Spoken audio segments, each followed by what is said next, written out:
We are going to go into the red team quickly and just finish off this. Frozen is going to be playing Axe Sword Warrior. He's going to be playing the sharp bow version of this build, of course. Settler's Amulet as well.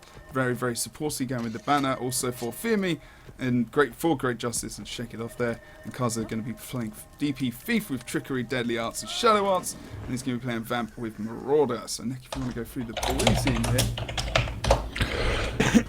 Yes. As I tell the teams to go when ready. On the blue side, we have Orange Logo starting off with Frostball. He's going to be on a Mesmer. Let's have a look. He does have Time Warp in there. We saw that coming out in the past quite frequently.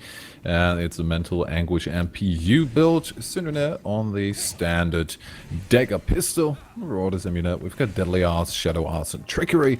And we have Snowball on a Dagger Celestial Elementalist. I even said that before I clicked on the build. Aren't I a Nostradamus? He's going for Fireline as the 3 cantrips and the Fiery Great Sword. Then Tage. Let's have a look. Is he burning or is he bunker? By the looks of it, well, he's still switching to bunker, but we've got the clerics. Oh. We've got the mace shield. This looks like a bunker, although we have the meditation still in. He's playing games just because people... He always does this. He's been doing this a lot more in the last month. Okay, so he's switching things around, and he's probably going to end up on bunker. Oh yeah, now he switches completely. No, he's not playing games. We've got 3 shouts. And then, last but not least, we've got another Elementalist. Dagger Celestial, who'd have thought? We've got the Vamp Rune. It's not banned anymore. And we've got Fire Trade Line. So the exact same build as over on Snowball. Indeed. So we've got 3 very tanky members, and then we've got the Thief and the Mesmer Painter in combination, of course. So pretty much the same on the other side. Although, wait, is what was Frozen? The Warrior. Got the Settlers. Yeah, is a big difference, but still we've got a double DPS and 3 bunker setup pretty much. That's true. Or 3 bunkerish. Sustainy classes, and then we've got Sustainy, 1 point, bit of support, 5 point pusher. Yeah, it's going to be very interesting. That's a good name. I think that should be the official name. Whatever I just said. I already forgot half of it. Of course, we do have the banner coming out from the red team here. Rusty. Rusty being the name. Frozen, I'm guessing, is going to be Frey. Yeah. Because that would make the most sense. Well, it is. But you know, he's normally, if he jumps onto Warrior, he's normally playing that Great Sword version as well. So he's definitely going for supportive here. They want to get the points to potentially go into the Pro League. Start soon. Maybe even for, I don't know, TCG are in it. So if these guys are going to be in TCG, they'll be okay. But we'll have to determine that at a later date. Red team, Rusty versus Orange Logo here. Second place of the latest WTS, of course. Nick's going to go through the splits in this first game of this series in the qualifier. We've got 2 people crossing and, of course, ignoring each other. Pretty much, this is just a complete mirror split. This is exactly the same, kind of with different classes here, but we have the exact same movement, except for Lord Helseth falling back to assist on the home node. And honestly, I think that might be the better thing to do if Lord Asura is able to sustain it for a while on mid. Yeah, and he's dropped a portal there as well, just in case the Ellie comes back, which is what he's done indeed. So Minishi is going to go into this 1v1 now. Just the point is in their favour. At least keeping the Warrior there is a good idea. I'm wondering now if Helseth is just going to port them back over for the quick kill over onto the mine. No, there we go. So. There's a portal there. Do you see that coming out? But that is going to be probably Frostballs actually out for anyone. No, it's not indeed. Helseth has popped his portal. We've maybe a bit of an itchy portal finger there. Maybe. No one's used it, though, at all. I mean, maybe he just thought, you know, here's 1v1, he's going to be fine there, and now he knows that Minishi's coming back up. We're going to see Time Warp coming out as well on that point. We are just going to dip back into Helseth, who's actually used the Time Warp. And portal usage as well over towards the mid, as Traze goes very low here, with Lord Asura also very low himself. They're on the side of the nose. We're going to see red team members trying to rally around him to back him back up here. Using those abilities as quickly as possible. We can see Chaos Storm drop down as well around his body. Syndrome comes in for the damage. Snowball is going down further over towards that henge node as well. We are going to see Banner coming out from Frey. And I do believe we see the rest coming out as well. And we might actually see the cap picked up over on the henge side there. Snowball's trying to make his way back onto the point. Is he going to get it? No, just barely misses it. And that rotation-wise was really well played there from the red team. But still it looks like we're going to have Orange Logan with a bit of the upper hand here in the team fights. Yeah, it looks like it indeed, as Drezik goes down into the downstate. Sorry, Karzek goes into the downstate there as well. Port Snowball doesn't get the res there. Oh, sorry, the downstate in the end. Drezik goes down there as well as they start to commit towards this res. And Frey in a lot of trouble here. There's not much he can do. He's got no cooldowns. He's got that shield bash to interrupt someone, but he's unfortunately not able to use that in the end. And red team look like we're going to be able to see the wipe here. Hellstuff is trying to salvage something over on the side, but we can see Syndromere and also Frostball pick up the proc onto Helsef, and he gets the vamp form port. But we're going to see a nice updraft actually onto that portal there as well from the Elementalist. Good job from Minishi there. Tage already there. This is just so quick right now, and the push to the far node, at least by Syndra. Now, he's not going to get the decap, so he decides to back out and doesn't want to get caught in that. Oh, but he does get caught in the pain train. Already pops the, the rune, the vamp rune of Hellsop there. So now going down to the side. Frostball trying to go for the rest. He's got the distortion.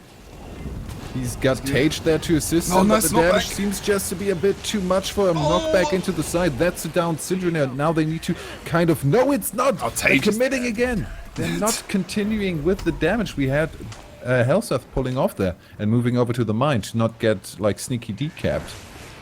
As soon as that presence came in from Tage as well, we're going to see Hellseth is going to be brought back up here by Lord Asura, of course, and the other members who are starting to move back into the point to defend the only node they currently have on the map as Orange Logo starts to really come back into this game.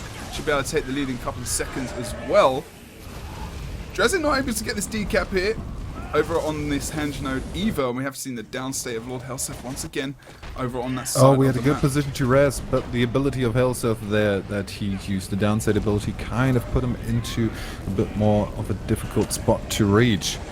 Blue team definitely in favor here on the far node, as we have two people venturing out to the side, but now with Tage moving on to, are they just going to sacrifice the mid node for the scrimmages on the outer points? Yeah, they probably That's a curious decision. Decap's going to come out though. He might be able to get the full cap, but Tage is just going to be 1v1, like we said before, you know, contesting this point. Snowball, is he going to be able to get up to the point quickly enough? He hasn't got Lightning Flash, he's got it up now, but he needs to use it. He already needs to have used it, unfortunately. This is going to enable the Thief to go and +1 up over back on towards the mine, which is where he's going right now. Helseth almost getting bursted upon there, but does dodge that damage and actually move out quite well there, using that jump dodge quite effectively to move around this wooden structure on the side. Shadow Refuge comes out as well from Syndromere. Frostball very low. This support for the team is good. He gets the stealth out of there, but it's still got but the conditions. Torment. Yeah, conditions as well. That Torment coming out from Helseth. Kind of... Oh, and Helseth, as soon as he goes out of stealth, we still have the stealth for Frostball and Syndromere, and they're trying to find their target. Who's it going to be? Helseth all the way by the looks of it. Already pulled the distortion. Got the time warp going on here. Yeah, it's changed the pace of the fight. Yeah, Time Warp very, very, very popular with these guys at the moment. When we saw Orange Logo playing the monthly final as well, we running 2 Time Warps, and last week when Helseth was playing on that team. He just barely made it in the Vapor form, still getting into that portal. We'll get the 3-man rest there, and they're all back and unified. We can fight as a team on this slight bottleneck here before keep. Just waiting to see how they're going to move up. The lead is not considerable at the moment, because even though Orange Logo are winning quite a few of these fights here, we're not able to see them solidify those caps. Helseth gets the Vamp proc back through the portal, going to use his heal, move back through potentially here, but maybe not, because they're not doing too well over a mid in the first place, unless others can get towards that portal. So now they're going to just come and get this kill onto Syndrome here, just grabbing out some stealth. Getting that Shadow Refuge down as well, which is going to get stealth himself and team members to re-engage onto a surprisingly... Oh no, they're not going to be able to here. Helseth in the distance. Chaos Storm drops. Syndrome is going full on for Helseth. He's going to be one of the main members to take down here. Frostball as well. And there's not much Helseth can do about that, other than he does get the escape there. Good job reversing that momentum over towards the henge and using that blink very well there. But what is Rusty supposed to do right now? I mean, they're having... Blue has the upper hand in the team fights. and they're not really able to pull out any big rotationary games, because most of the time the portal needs to be used just for the disengage out of the fight, because there's just so much pressure. Right now we have a rotation going on from the red team, but it's so slow that blue has no issue whatsoever to just follow them and keep the team fight continuing from point to point. Yeah, I mean, Frey went over, like that rotation you said, Frey went over towards that node there. Unfortunately, not in time to get the res either. Helsef does, in the end, get that portal, move over towards mid there as well. Not able to get that decap there, did drop the portal there in the end as well, so I can go back if he does need to. But Syndranir taking him into Vamp here, needs to use that portal probably even right now. He does, just by the skin of his teeth, for any damage. Oh my god. He had Frostball and Syndranir waiting at each side of the portal. That is just ridiculous. I didn't spot Frostball there at first, thought, why would you go through again? But yeah, didn't have an option in that case. Tried to go for the best, and he actually got back up by the Kazeres. We've got 3 people now moving into mid. Already the first down here again. Kazer gets him back up, but this already takes all the momentum out of it, and we have an Elementalist already waiting on that point. Blue is just prepared. They can't seem to get the upper hand here. No, there's nothing they can't out-rotate at the moment, and Syndranir and Frostball are just all over Helsef, and also even the other thief to a degree. They're always in the right positions at the moment, and this feels very strong from Orange Logo at the moment. Remember, Frey is on the opposite team, so being an ex-member now, which is probably what that is, of Orange Logo, as well as Rom not being here. Orange Logo still porting out a very, very important and great performance here, but Rusty still possibly can be in this game. Alright, now it's only 100 points and we still got 6 minutes on the clock, so it is doable. But right now, as we kind of emphasized already, as soon as Rusty makes a move, it's Orange Logo already there waiting for them almost. Yeah. Portal back to mid as well for Orange Logo. They're just going for the jukes there. There's no way that Red Team can get over to the back of the rest of the map very quickly. They know they're being currently outnumbered. Oh, but this was a bit slow. Yeah, it was a little bit. Portal was only at mid, and we're going to see the Time Warp coming out. Who was it coming out from? Must have been Helsef. Indeed, as his cooldown has just been used. And they used that to get the kill potentially on Snowball. They want to stay in this Time Warp while it's up. Shadow Refuge comes out as well. They're still committing to it. Shadow Refuge, we've got a bit of a rest there. They're still auto-attacking, and Syndranir is going to continue the rest. They're stealth. They're none the wiser. We had Lotusura with a couple of auto-attacks there, but he doesn't know he's not down yet. Makes it back up. Frostball in loads of trouble, but he's going to make it out there fine. Gets a re-stealth from the AoE stealth from Syndranir there. That was massive. Just really knowing when you can, like, chuck a little bit of rezzing in there again. He really played with his life. And when we're talking about, well, we actually get to see Frostball going down here in the end, as Orange Logo really commit to this, and they've used so many cooldowns to get out of this. In the end, they probably would have just been better to back out there, because Red Team have a lot of their cooldowns coming back up, and they've just been very offensive, not defensive cooldowns there at all, as Orange Logo have used. Although they still want to contest this point.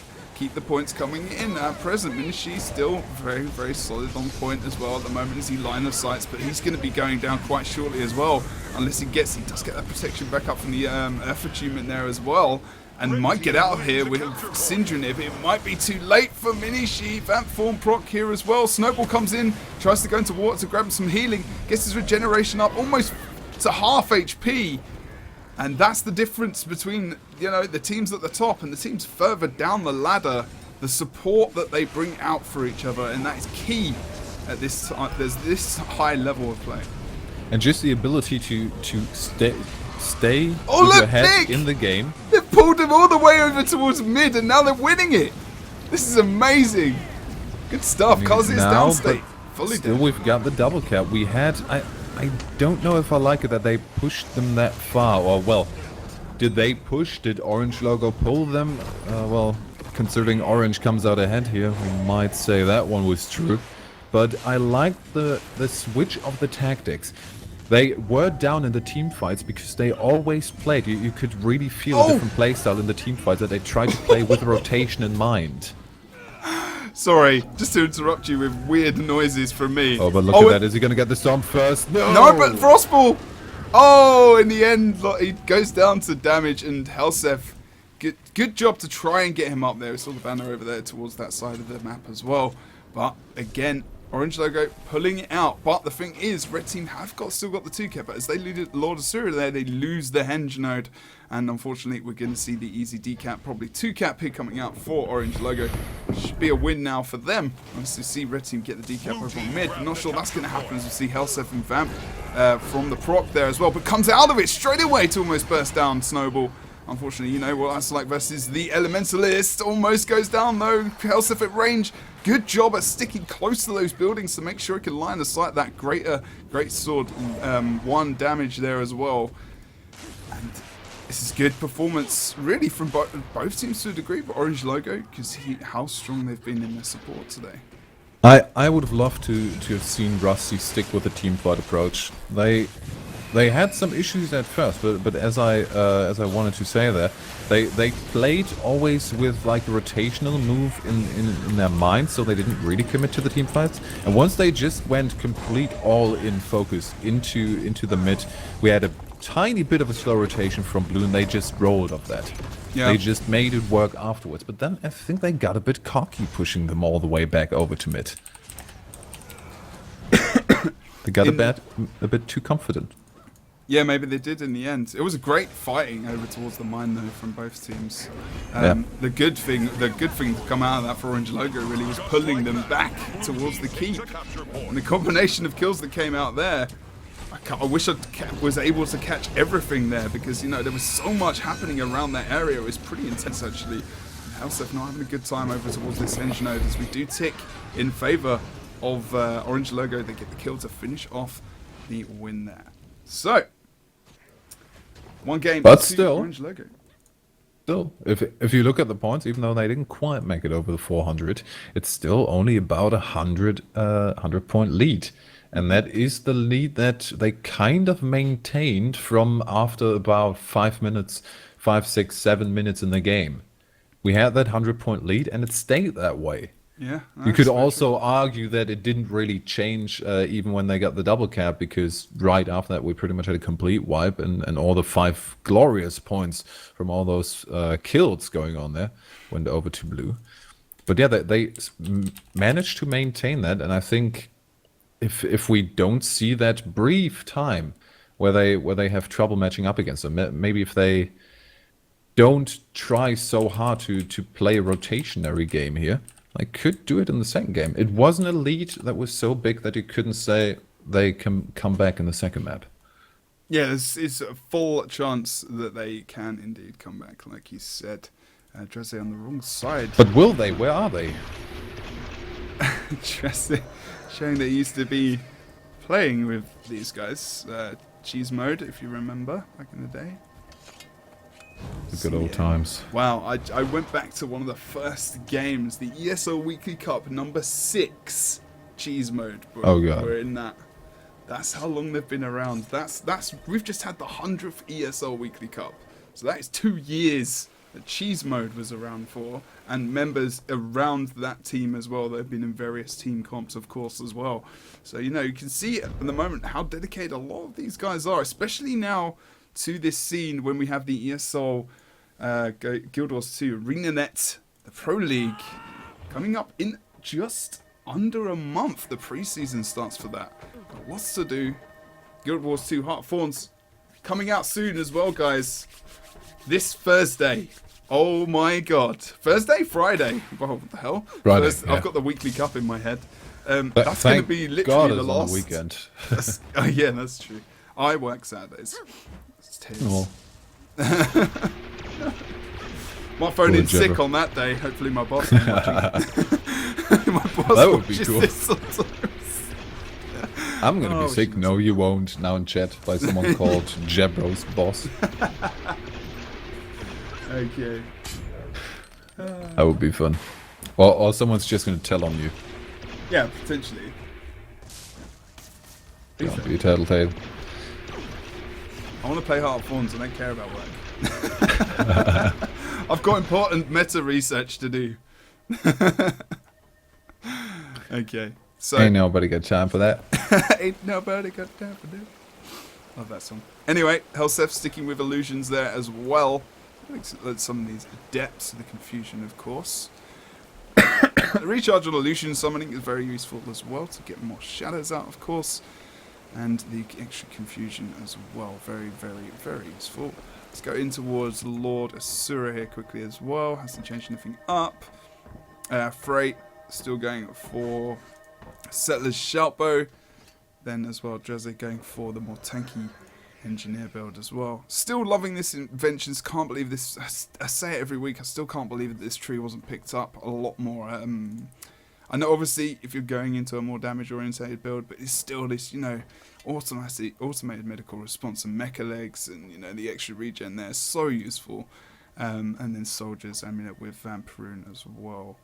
I would even argue that maybe even Vampiroon, you don't need it in this build because it's so damn tanky. But hey ho. Kaze is going to be playing still. What do you want to go for? If not Wamp. Wamp. Go full on German there. What would you pick in terms of rune? I think, you know, with the expectation that Vampiroon is so powerful at the moment, that you're gonna probably see some kind of change to it. Come Pro League, come the changes of Heart of Thorns. So, you know, already getting used to the fact that you're not... Obviously, they want to win, so they're going to use the best runes they can. If they get the support there, then obviously, you know, Vampiroon is going to be the best. They have a portal with the Mesmer, and they can use that. That's probably the best for the way they're playing for their team comp. But there's also a lot of stuff which is going to help, you know, mitigate the damage. I was going to say Elixir S, but he's not gone for that. He's gone for Backpack Regenerator there as well. Because he's tanky, because he can sustain, he's got more uptime in that Backpack Regen, whereas if you're Marauder, you want the Elixir S because you can get bursted down quicker, you know, it makes sense. But yeah, I'm not going to argue it, but, you know, I think I just don't like it. That's really the only reason. That's really the only reason. It's the best rune for the... Took some time for for the you to comp. say that. Yeah, sorry. I don't... No. I'm sorry. I just don't like it. Very simple and straightforward, but now let's get back into the game as we go into the second game of this best of 3 quarterfinals of today's Go4. On the blue side, we've got Orange Logo, and on the red side, it is Rusty. Indeed. So let's go to a wide angle here as we have a look at the rest of the map. Over towards the quarry as we see red team members engaging in stealth here as well to take out Minishi very quickly, standing on the cart there to avoid a possible steal and some of that line of sight damage. He survives that in the end as well and just stays on node. He's got the most ticks. No, sorry, he has not got the most ticks, but he keeps the point contested versus 2 members. Nice updraft as well. Really defeats the momentum of red as we see Lord Asura has gone down over towards the midpoint as the Frostball comes out with Time Warp and that kill, but they need to support Minishi quickly. Syndrine starts to move out to get that support over towards his buddy over there. Yeah, I'm surprised that blue team isn't just falling back and assisting Drazé and just getting a kill on Tage. Oh, stealth coming out from Frostball and Syndrine here. Look at that damage coming out to Elsef. Oh my god, there's so much. He puts down Time Warp, survivability really, that's going to be, as well as the potential damage coming back onto the team. Vampiroon comes out, he procs, gets the stealth, and is going to jump over towards... Oh wow, that's nice movement from him, but not in the end. He's not going to be able to get that free. Brings out the banner, and he's going to get back up here. Chaos Storm on point. We can see that illusionary wave being knocking him out of that Chaos Storm. It's actually really, really clever from Frostball there, but Syndrine does go down. Sure was he going to stick with the damage there? Frostball was on the rest, but the port egg also interrupted the rest, and the second stomp is going to do it. And that will be the Rally of Helseth. We also had Lord Asura there to give some support and maybe try with the rest. Frostball trying to go aggressive, but he might pay with that for that with his life. Getting knocked back pretty much into the support is where he just knocked them. Yeah, but they're rallying around him now. Both Elementalists giving him protection, giving him regen, giving him healing, trying to give him some support. And red team are trying to take advantage about the fact that Frostball is very low. But he does get the stealth out here as well. He's trying to re-engage slightly himself. But Kazes commits so hard. The adventure... Oh, wow. I was literally going into his corpse there. I thought, but Shadow Refuge comes out as well. Helseth comes in for the extra damage to help save him as well. Noble won't be the target. They can't see Syndrine. We have a couple of people moving into mid. I don't think Lord Asura is going to be the prime target there. Where do we have Kaze? He's very often is very deep into the action. Now tries to go on Frostball, half HP, but now this time he plays it a bit more safely. It's a re-stealth on the side as we see already. Hellsurf moving back over. We've got the portal on the quarry, but he pretty much doesn't engage. He gets engaged upon. Yeah, he's running a lot of the time. This is the thing for the red team. It feels like, you know, in the very basic terms, red team are running and orange logo just got the momentum at the moment. And they didn't at the start of this game, but they survived that quarry engagement before, but now they're not.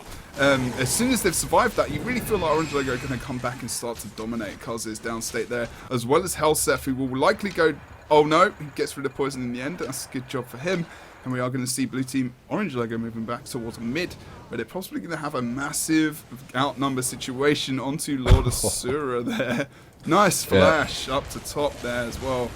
Trying to heal himself in that first skill with that lightning achievement, of course. Going back onto Node as well. He's I'm liking this. I'm liking this. He's playing it well. He's playing with the cap, and he's also playing it so that he is the target and not everyone's gonna go move over to Drowsy.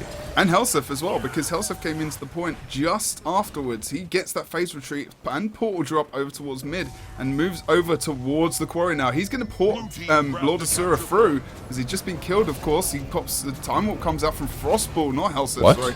As that comes out, and they just solidify, making sure they get the kill. We don't see the portal res coming out from Hellsurf. That's great. Fast movement from Orange Logo here on this quarry node. This is a great game at present for really for Orange Logo, but still they're not able to get the points.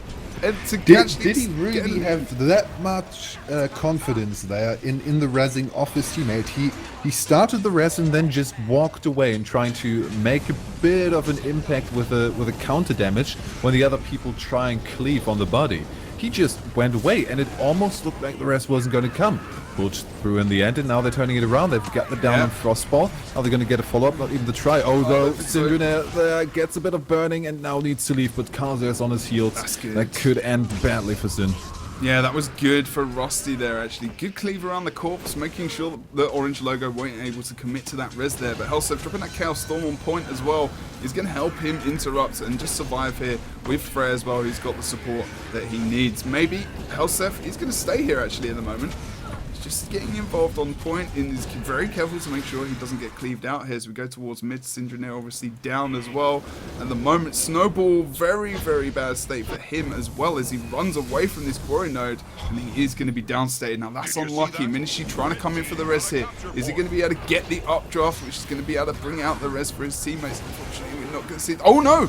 Syndrome, Shadow Refuge. No, there's too much fear out of it. Syndra's not in stealth, so no matter if he goes there. Minishi still trying for the second res, but that's a bit too much. We've got the updraft to just mitigate some of that damage, but that's still not going to be the res of Snowball, as Syndra just tries to be kind of an opportunist here. But look at the decap in the confusion. Frozan is not going to come over. That's not going to be a 1v1 that he really wants to go for. It would just take too long. So he moves back into mid, but we've also got the kill on Minishi. We're going to see the port res. Tage coming through. They gave up the waterfall there. That combination. Oh my god, I love it. The portal plays, man.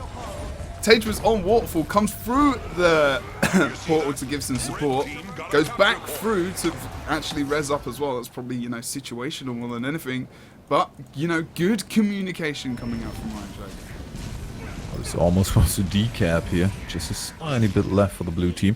And now they need to be very careful how they want to play this. They're just sandwiching. They don't want to go too aggressive, because right now they're kind of leaning over to the waterfall, leaving Frelina a bit alone, and immediately you see Orange moving for that quarry and trying to take the advantage that they might be a bit slow in the movement, but they're not going to get a quick kill on Frozan.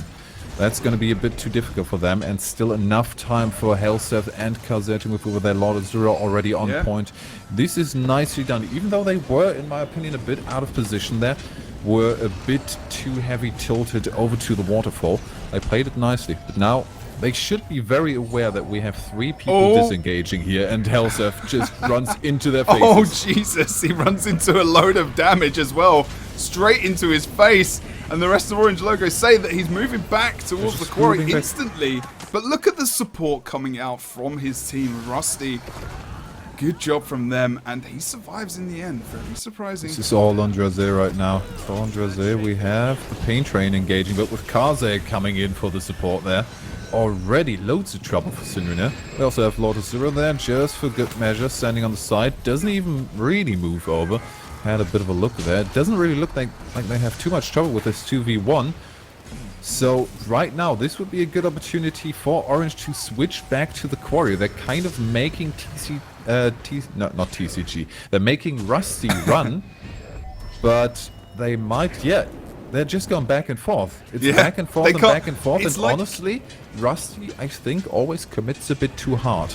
It's like the last game, though, but Orange Logo having the two sides, you know, and the two cats where they couldn't do anything about it either. But now it's kind of role reverse almost to a degree. We do see there's not much that Orange Logo can do at present to try and defeat these guys. They take Calzes quite low here, but otherwise the rest of the team support is very strong. Helseth being focused as well. And Sin and Frost really need to get the focus down onto Helseth or one of these DPS orientated characters, and same for the other team as well. Frostball actually almost gets it right in the face there. What he does, but he almost goes down. So lucky there. Kaze knows he hit him. Tries to portal. just AoE clear. Helseth's gonna go. In a bit of trouble. Fake form. Did he He's got the heal. Portal? Stealth. Reverses it. Kazes comes back as well. This is a great skirmish. Oh, Sin gets the poor kill onto Helseth. Downstated. Are we going to see the res coming out from Lord Asura? No, he's going to stay on point to make sure it's contested and going for a wide angle just because of what's going on around. But don't forget, and this is the one thing that is the difference between these teams. We have Freylina playing that Shout by Warrior build, and he thought you were going to say between peasants and kings. Yeah, well, there you go. No, that might be the moment. Quite. The Lord himself is down again, trying to go for the self-rest, and we do have a self-rest just for a bit of assistance. Now we had two people bringing him back up, and the stealth was down fast enough. Now they're turning it back around. Lord Azura under loads of pressure, trying to move into a bit of support. Doesn't get the stealth of Kaze, and even before he gets the... Is he in stealth? I think he might be in stealth, but they're randomly pushing him he is somewhere. But it's... No, I believe he was. I'm not too sure. There was poison. I think he was in stealth just for a second, and he took a bit long with that vapor. But Frostball goes down, and maybe Red Team could get something out of this, but there's so many blue team members here. Oh no, they're going for the damage! For the red sword, and they get damaged considerably. Even though outnumbered, they might be able to get this, at least get the damage onto Minishi, who pops Vapor, gets Ramp Form as well. Look at Kazes is right on him. He's going to get the kill here. He's going to be able to actually even this up.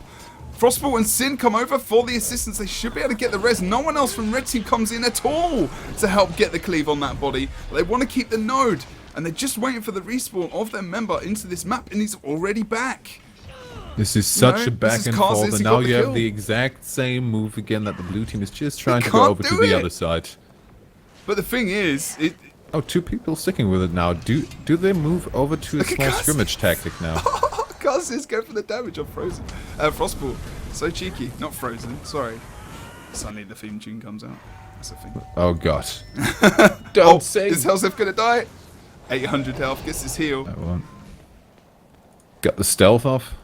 Yeah. And can move into safety, and by the looks of it, this is going to be there at 350 points now, and we already have the portal down. This wasn't even the preparation. But they're there! Sidron is there at least. This now is a very Frostball good is as position well. for blue team. Uh-oh. Well, need to get a kill before they actually move into the Lord room. This was the plan all along. Helseth has not got Time Warp either, and I think Frostball has. Yeah, Frostball's got Time Warp. This is not... Oh, this is going to be difficult. But the red team are on him. They're on Lord. Blue is so slow. Orange Liga are not moving forward. And at the moment, the Blue Lord is down to 20% out. There's nothing that Orange Logo can do other than bring out the Time Warp. Are they going to be able to bring out the support? I can't see the Lord at present. He's very low. Oh my god! What is happening? 20%! It's not enough, surely! Oh my god! A little bit of healing. No! Down he goes. As 3 people die, Kaze are already finished. If they were just a bit slower. But did you see that? Just the time for them. But let me tell you the thing you should have seen first. Okay. The time it took for the blue team, and now I wanted to show it on the map. The time it took for the blue team to walk kind of through the first half of their own base. In simply that time, the red team already got rid of the Lord pretty much entirely almost. They were in a perfect position to go for the contest, but just a little bit of slow, just a little bit of CC there gave them enough room to do the Lord rush. It got really close because I think we had a pretty good stealth there and nice CC going on in that Lord rush. Well, But I mean, you know, the time was damn. like, it was literally that arrival. They got stopped. I think, you know, from some damage, from some chill as well. I couldn't see that far in the distance because I was focusing on Lord as well, but I did catch, you know, like exactly like you say, if they got there this time, they did, even just like 2 or 3 seconds earlier, I don't think we would have seen that kill because they 2 had, or 3, half a second earlier. yeah, maybe even that. Yeah, you're right, because we saw downstays coming out onto the red team as well. Yeah, Kaze was already finished. We had 2 other downs. There was not much damage to come on. This was really downstate zerging down the Lord in the end. Definitely and he was fine. still alive. He was still alive when we had 3 downs. And by the way, guys, welcome to the quarter-final of the ESL Go4 Guild Wars Cup in the EU here. Wow, okay. Next, possibly as well, we're going to see Rank 55 Dragons versus Vermillion or Solarius Esports. So make sure you stick around, of course, for the next series, which is going to be our semi-final. We have not had a break today, so we are waiting for these teams to ready up before we get into the next game. I like how A in chat, Ailnesia. Oh, wow, what How the did hell? Casted not see the slick shoes on the stairs? We did. I think I even called them out. We might have been a bit overexcited and talked over each other. Yeah. But yes, we said the CC and the slows. Help them out and giving them enough time to actually get the Lord pretty much prepared for the kill. I was going to say, if we're going to say every single exact ability that was gonna be a used bit for rough. them to get up the stairs there, then, you know, you're obviously screw it, just go double eyesight time. is better than mine. But yeah, when there's a Lord Rush and you've got so much to focus on, bit more difficult. Okay, so I mean, slick shoes is one of the importance, and that would be something to miss. But we didn't. So yeah, just wanted to mention that. okay, present. It might be a slight. Get a couple of drop frames there, so the game is sorting himself Oh. out. Should be okay. But yes, indeed. But yeah, indeed, you're right. Some great CC coming out, and I am hoping that this just does settle down. Just as we were talking about how the connection's been so good recently, suddenly it just messes up. So I am just going to quickly try and sort something out very quickly. Nick, if you could talk for a moment, that would be awesome. Okay. About what you like. Just talk randomly. Yes. No. How about about Pro I League, take? how you're exciting about the game and loads of other stuff. Just need to I check wanted to some of talk this. about cake. Okay, we go. I wanted to make Jebro happy and talk about cake, but no, he doesn't want me to. Oh, sad. But as you might have noticed, Jebro mentioned it before. We are only in the quarterfinals here, and we already have quite the good matchup. A lot more participation in this Go4 because, as mentioned before, we have a Pro League, and these Go4s are the way into the Pro League for a couple of teams. Who's going to make it? That's going to be decided in this Go4 and the one next week, which is going to be after the HOT release. So, yeah, that'll be a little bit all over the place, I guess, but still very important to get into that pretty Pro League with those 200k prize money per season. And isn't that just a ridiculous number? Okay, connection issues have been sorted out because Are someone you sure? uploading to the internet. Okay. I thought one of your 5 dogs was chewing on your modem. That's happened before. Really? Yep. Don't let them chew through your cables, That's like happened. someone. That's happened before as well. Oh, as well. They Damn. are risen off the ground now. Good that I don't have pets. Also anti-dog stuff. But we are in this last game of this series. Orange Logo or Rusty will be going out in the quarterfinals, which is, you know, not something we'd normally see. When I say Rusty, you know, Rusty as a team haven't been here for very long, but as the players, they have been indeed. So, good stuff coming out. No, Ro, I don't think Rom's retired. I just think he's still away at the moment, actually. Still in Japan? I think so. Saw an interesting video of him the other day. I won't talk about that. Yeah.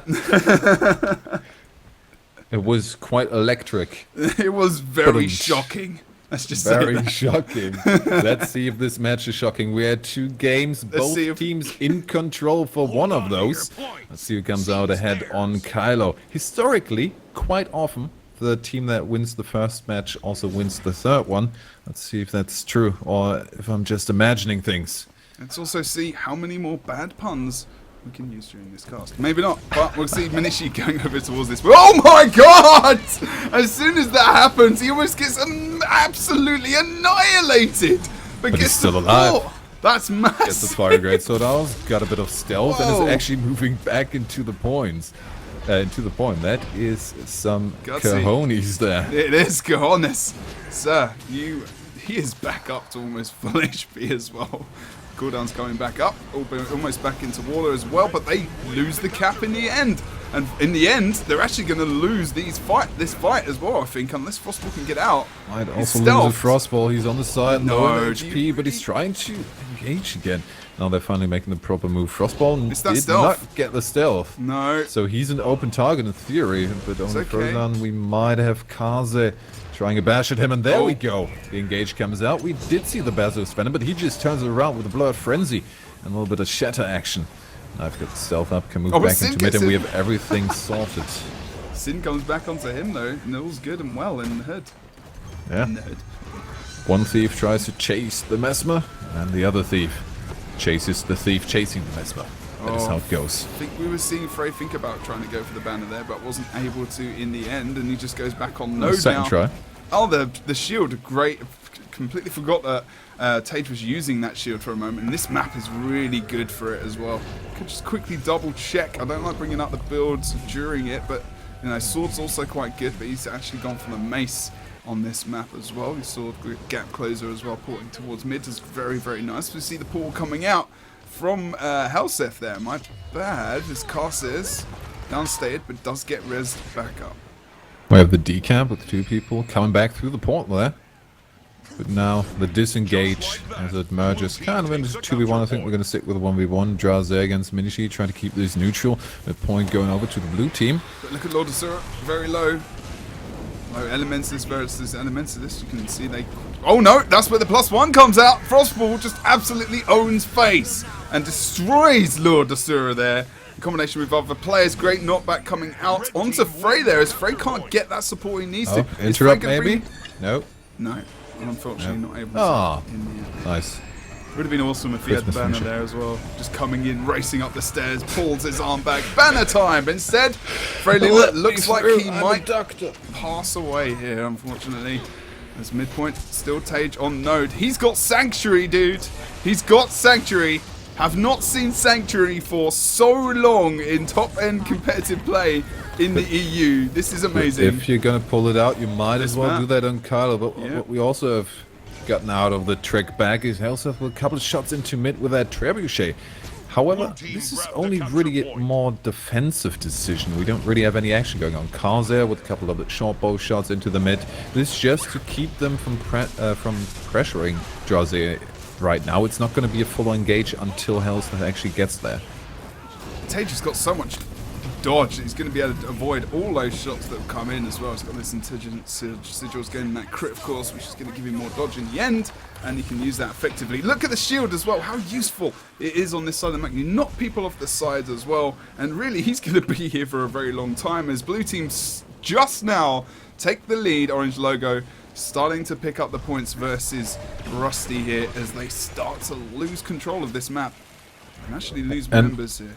And this is dangerous. We've seen how kind of locked in these games can be once one of these teams has the advantage. The advantage is there, but honestly, I think it's more dangerous right now that Snowball's still trying to contest that windmill. Needs to If move they out, just yeah. would move back into the comfortable position of defending the 2 points, then I think we would see a repeat performance, and he's doing exactly that, giving up the windmill, and that's a brilliant decision. Because now we're going to have, again, them trying to somehow build together a good engage, and we didn't see that working in the past. Oh, Tage and Snowball on Node at mid? Jesus, really? I don't think you want to be a part of this. They Here seem we very go. attached at that point. They do indeed.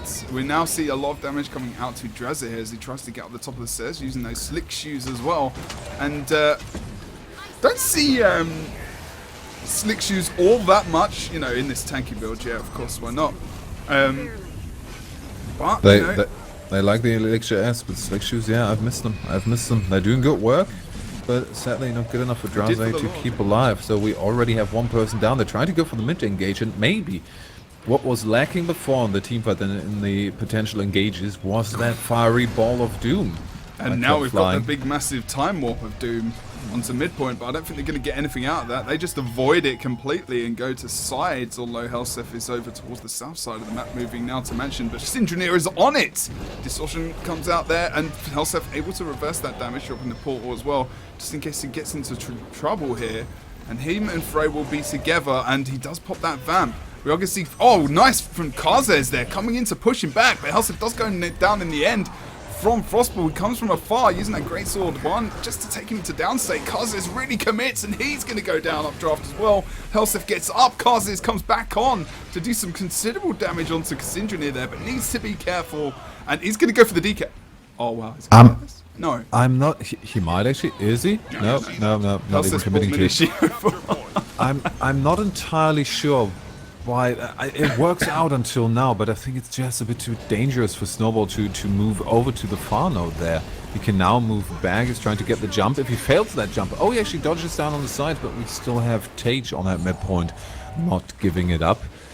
They don't need to advance to that windmill. It's always an opportunity for them with the respawn, get a good engage and kind of presenting himself as a target completely separated from the rest of the team. Kazes goes down over on the mansion as well, and all the action is happening between mid and this mansion node at the moment. Minishi almost going down himself. Conditions coming right across the board onto Tage as well, over on this side of the map. Just going to his perspective there. So he's trying to just support the team on node. He's got no cooldowns left. So many conditions. The focus really on him now. Red team are committing to this. Surprised that Helsef is here, but they get him down in the end. Syndroneer. Oh, he's going to get his cooldowns back soon as well. Well, he hasn't got them yet. Are they going to switch target or are they going to stick with the Kaza right now? Needs to play in the defensive role. We have a bit of a knockback, but Tage pretty much blocks most of the CC. You can't lock that guy down. They're resetting themselves though, Orange Logo. They're going to be starting to get their cooldowns down back, and Red team are kind of fractured around. Actually, they're together now, but Helsef goes down. Shadow Refuge dropped. Is Frey here with his banner? He is. Is he going to get interrupted? He's not going to be able to use it. It's too late. No? No, he's back up. He's back up before He just went for good old-fashioned res. You don't always need the flashy No, banner, you don't. Jebro. But I like it. But it would have been a It was waste of good. cooldown here because I been got good. him up, and now they actually have the decap here. They can taken continue so on long, with that. Nick. We have Minishi and Tage. I don't know if they want to stick with no. that. They They're just need to going to go. keep it a 1v1 here, keep neutral, trying to push it over to the mid, but Helsef already down. We've got Draze in a bit of trouble just trying to get there. We have the Vamp proc. That's not going to be available in a second, and he's trying to out-jump him in the Vamp rune. He did almost. Kind of does it. Kind of. Because he missed that drop, you know. It was planned. Strategy, you know. Could have been planned anyway. That's the thing. But at the moment, you know, that whole mansion fight took so... That's the other problem. Okay, they were starting to win something out of that. But the problem is it just takes so bloody long versus the Bunker Guardian that you can't commit for so long again with that fight with that point in their favor as well. It just took too long. Okay, I think this all right now relies on Frey staying alive. They could move very strongly over back into that point. Frey still breathing right now. Got locked down almost. Gets a very nice dodge jump out, and we have the cavalry coming in from behind. No time warp. Point he's using the area. Gets down. Can we get Draze? Get him back up. That's a bit too much damage. The stomp comes through. No interrupt. No stealth on that. They were focused on trying to get the damage down, and that doesn't really help them right now. Not at the end. Draze almost going down himself. Vamp rune. He does portal back through. And that's again what we're talking about that Vamp. Oh my god! Frostball comes back through with Syndroneer, and they take him into the downstate. Distortion stomp comes out from Frostball. And that's is the end with You the sounded a bit Quaggan like Jeremy Clarkson there. celebration. Someone said that to me before. Damn it. Lord Not a Helseth. compliment. Banner comes up. Oh, he's a legend. Who cares? And we see the banner raise coming up onto Lord Helseth then with Freight bringing it out. Oh, nice port there. Bring himself into safety. Still got 2 stacks of bleeding mid. and a rampaging snowball and frostball and a Sinjunip in the back of him, but he's still alive. Gets on the side. 720 HP. Can't drop down for falling damage. Doesn't jump. Hesitates a bit because he wants to support. Kazer coming in from the side by himself. Second, third one. They just jump down like the ninjas from the roofs and make one on ninja medics here. That was really the squad coming into the rescue, their backup. But look at that lead. It's almost 200 points, and that on Battle of Kylo. Yeah, that's really painful to come back from. And I think Split Red Team made sense that's happening, but they're not going to give up for sure. Helseth is still... He is stealthed, but that's not going to make any difference. Just ports away there. They're so close. The sun comes out in the end as well. Portal to mid. Tage comes through. And we are going to see they will be successful in holding this midpoint and grabbing Mansion for 50 points. Doesn't look good for the red team, as we see this probably will be the final game of this series. 200 points with about 40 points to go. That's just not really something you can work with unless we have a miracle. We still have 4 minutes on the clock, so it's not mathematically impossible. But it's highly unlikely. Tage going down mid is massive as well. Frostball half HP. Oh, but the decap. They're committing so much into mid now that they got decapped on top. Sinunja just moving around the map, and they're honestly sacrificing that kill. Snowball just hanging around to just die on point. Are we going to see them push? Tage on the respawn, he's going to move over. They're just going to ball on mid and maybe do a bit of a sitting circle here with Minishi. I mean, really... That's exactly why they were winning that in the end, because they had, you know, the outnumbered. They had one member on the sides there for a little bit of time. They had left. They really just were outnumbered on that point of the game to enable the comeback. They had to commit so much, and that, you know, that's what happens. You need those decaps at that point of the game where Sinjunir just, you know, telling him no, you're not having it, mate. That was already quite a bit too late there. I think where this game broke down was really the very, very extensive fight over on the mansion, where we saw the very good and solid res of Tage, and after that happened, pressure turned around. It was just a bit too much for them to handle and come back from there. Kind of had a reset, which also meant a reset of cooldowns in defense, which made that fight even longer, gave them almost a 200-point lead, and even if they had a chance afterwards, it's just a bit difficult on Kylo. We don't really have that go let me win button, which I'm just going to call it out now. The go let me win button. Yeah. Okay, so what we're going to do is... go let me win. We're going to go with Vermillion versus rank 55 Dragons. Now, this is...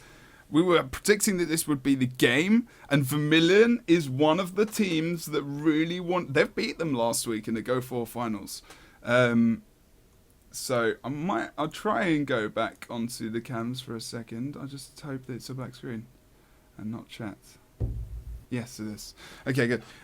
So Nick, he's just a black screen at the moment. He's put something in front of his camera. I don't know why. And yeah. So that's the game we're going to go to. I was kind of hoping we didn't have to go to a break because we've not had one yet today, but it's been 2 hours and I might just need to go to the Yeah, just a minute or two might be nice, otherwise the casting it's kind of exhausting. Yes, and you should always practice safe gaming. That's what I say anyway. Yeah. And I mean, you know, the kind of padding on a mouse mat. That's what I'm talking about, people. Anyway, we'll be back after some messages from Guild Wars 2 highlights, I do believe. Actually, we'll go on to that and see if there is a nice little video. Oh no, it's going to be the new WTS Cologne video for you. We'll be back very shortly.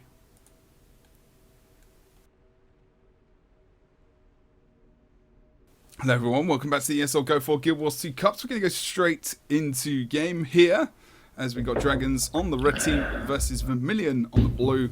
And we suffered the quarterfinal. We just need a little break to gather ourselves after the hype games we had. Just going to go quickly. Nick, you can tell them to go actually when they're ready, because I think we know these lineups pretty well. We are going to go over them very quickly. Moonapai playing Dagger Elementalist there, Celestial with Vaprune, going for Stoneheart, sorry. Actually, good thing we did go over that, because he's going for that build indeed. And a little bit more tanky there, of course. No crit in that Earth line. Then we've got Deadly Arts, Trickery, and Shadow Arts coming out from the DP Thief with the Marauder with Vaprune there for Red 11. Oracle, Misha, but he's going to be called the Oracle from now on. Staff with the Great Sword, Marauder, Vamp. Also going in for Illusions here as well. Grabbing Ineptitude, going for the Torment, the same as Helseth there from before. And with that compounding power. And then we're going to see Zan Order. So he's playing Marauder Amulet, of course, with the Rune of the Centaur, which is what we've seen a couple of times here. Going for Air and Blood there on the weapon set of the rifle. Going for Alchemy, Explosives, and Tools here. It's the usual trait line for him in that Marauder build. Elixir S there as the utility. And we're going to see Lipion here playing the Shoutbow Warrior, going for full support with those shouts, of course, and that banner, which is hopefully going to stick them up in the stick them up. It's going to bring his team members up if they do have that issue of getting downstated players, of course. Nick, blue team. If they do have the habit of dying. Yeah, the habit of dying. On the blue side, we have Vermillion, and Vermillion, curiously, plays esports. Yes, this is a thing. Esports is, yeah, I know. Esports is playing for Vermillion. Let's see if the esports is on their side. Then we start off with a deck of Focus Elementalist. We're seeing the Focus again. Long time no see. How have you been, my old friend? Yeah, he played this a bit on Wednesday. Yeah, and he's also going for the Earth trait line there. So slight change up. Now then we have Alcor. He's on the Shoutbow Warrior, going for that Settlers Amulet. Triffin as the Thief. We've seen him a bit. In my opinion, pretty damn decent Thief. Okay. He's on a Dagger Pistol Thief, of course. Deadly Arts, Shadow Arts, and Trickery. Then we have RG. He will be on a Rifle Marauders Engineer. He's got the Centaur rune, and he's not going for, of course, for the Elixir S. Not going for the 6 shoes, because he has Marauder, and with the 6 shoes he might die a bit quickly. And then there's Curve Ellie, and he's sticking to that good old-fashioned Dagger slash Shield. And he's also going for the Fire trait line. Okie dokie. So we are ready to start this game off. Just waiting for the teams to ready up. And let's go. EU teams being very good today in terms of their readying up status. If anything, we were the late ones to the party. But that's all good, as we needed a quick little break there, as these teams have had one themselves. So we are not machines, sadly. Well, yeah, that's the thing as well. What? Okay. Do you want to be a machine? No. Robo Jebro. Did read an interesting article about that today, but I won't talk about that as the game is about to start. Round 55 Dragons going to be on the red team for you today with Vermillion on the blue. Last time these guys met, Vermillion did defeat them on Wednesday. Yes. They did. So we're looking forward to this rematch. Let's see. And this actually is very important because Vermillion want to hit that final, so they definitely get the points to go towards Pro League. This is actually a really, really big game. Not only for Vermillion, but maybe even 55, but they're quite high up in the rankings at the moment, enabling themselves to go into Pro League as it stands at present, if they don't lose here. Well, look at that aggression from the red team. They're already pushing over. They're taking kind of a curious route. No one's seen the push over to mid yet, and no one's really aware of the push over to Henge from the red side team. Alcor, what? Okay, he was waiting a bit. Was that still stealth? We now have the re-stealth going on. Oracle and Red 11 trying to find a target, but we have 2 supporting characters in there. So the rotation is definitely good. Curve and Alcor, this team is superb as well at the moment. Curve obviously was playing for Orange Logo recently, and now back on the Vermillion team as well. I can't remember if it was him playing on Wednesday. I think he was playing on Orange Logo actually, but I'm not 100% sure. I'll have to double check that later, as these guys keep switching teams so much times. And Alcor here on the side, Chaos Storm on node from the Oracle there, and knockbacks, and loads of damage as well as that Torment stack, which really is painful with the Vamp, which feels like, you know, that Torment, that extra Torment that comes out, feels like that's one of the reasons why these Mesmers are also going for that, so they can bring some torment onto them while they're in that vapor form. Obviously, think other reasons as well. Lipio might be in a bit of trouble because he's on half health now. Got the heal back up. Oh, the Triffin pull! wants to get the Oh! engage. We've got the pull. Immobilized coming out. Triffin, is he going to go for the half down Lipion? No, it looks like he's looking for a much more squishier target in the form of Misha, or maybe being a bit of assistance there. We Yeah, see the 'cause defensive refuge coming out for Curve to stay alive. It's pretty much And the reason now- why I stayed around there. I think otherwise you're right. He probably would have gone for that kill there. But it was important that Curve stays alive in this team. Oh, what? Was that can't be the prophet. It was a bit of a premature Elixir S there from Zan, I feel. Trying to get the don't stealth know. off in that smoke field. Get a bit of burning. No, the burning is not coming. The other conditions are going to be removed either way. We've got the tornado going on again. RG not having the luck of the draw there. They're still sticking with this drawn-out team fight. Yeah, I mean, this is where it's at the moment. Red team's solid 2-cap at present in their favor. RG next target likely to go down here. Elixir S here. 25% proc, he's going to bring that into play. Gets to his team members there to get some extra support, but they're still on his back. The blue team needs to surround themselves around him. He gets that stealth off from the Elixir S throw, and he moves right in towards the team of Red here. That positioning from RG is very questionable. There, unfortunately, Elixir S as well. Again, jumping puzzle successful. RG gets the chest and gets survival in terms of trying to get out there. So good job from him. And now Isn't survival just a little bit better than a couple of gems? it is. Well, indeed. not even gems. Oh, just so, Zan! Jewels. Zan downstated. Lipion, is he able to get the banner? They're trying to get the interrupts. He's Yep. not going to be able to pull it out here on the side. And Zan goes down in the end. You see a portal drop as well as he moves over towards the midpoint here as well. Oh, and Nice this is CC interesting. from This is esports. very interesting. We have a lot of the red team, two people of the red team sticking with the defense here against 3 people. As the pain train moves on and tries to get a quick kill on esports, they're not banking on sticking with maybe a 4v. Is it a 4v4? No. Curvelli already moving on. Esports need might help, have a bit of mates. trouble. Curvelli trying to get the support there. As esports already pulls out to his side, but the D-cap is out and still the double cap stands. What is going on with the defense over on Henge? Yeah, they need to kill fast. Lipion's still quite, it's very low here, and they are outnumbered. Triffin gets the kill in the end. There's nothing that Zan can do about this. Sorry, not Zan. We had Moonipai over on that side of the map. He just has to disengage, and blue team eventually get the cap here, but it's very, very slow. But in the end, Curvelli is going to be downstated here as well. We can see Alcor comes, he's got the banner. No, pull onto Alcor. Good job from them. And they're not able to get Curve back up here. That's a good job with the interrupt coming out from Zan with that magnet pull. Do still have a neutral, and this might be a good combination to stay alive for a bit, but 4 people committing here to we that go. push over to mid But look, is decap. quite dangerous. They pushed into the map. As soon as they started pushing out the henge, they needed to go for that decap, which is really, really good. Triffin now getting that decap means that the Lipion, the Sharpos Warrior, won't be able to get into the fight very quickly, and because of that, Oracle has been pushed into Vapor Form there, and their lack of support on this point is starting to show as Oracle goes down right up top here. The only man who's able to get up is probably Red 11 or Moonapar, but we're not able to see them get up top in the end. Not Levin is sticking around at the henge point. He kind of gave away all the pressure potential from the pain train in the mid fight. That pushed Blue in a brilliant situation where now 4 people are again moving in there, but no real danger for anyone from Vermillion going down, so they can just keep the neutral and kind of gather themselves back up. Yeah. This is good comeback again from Vermillion. I think we've seen them come back in these situations quite a few times actually over the last weeks. I can't believe how good these guys have gotten in just inside a month, and we said this every single time.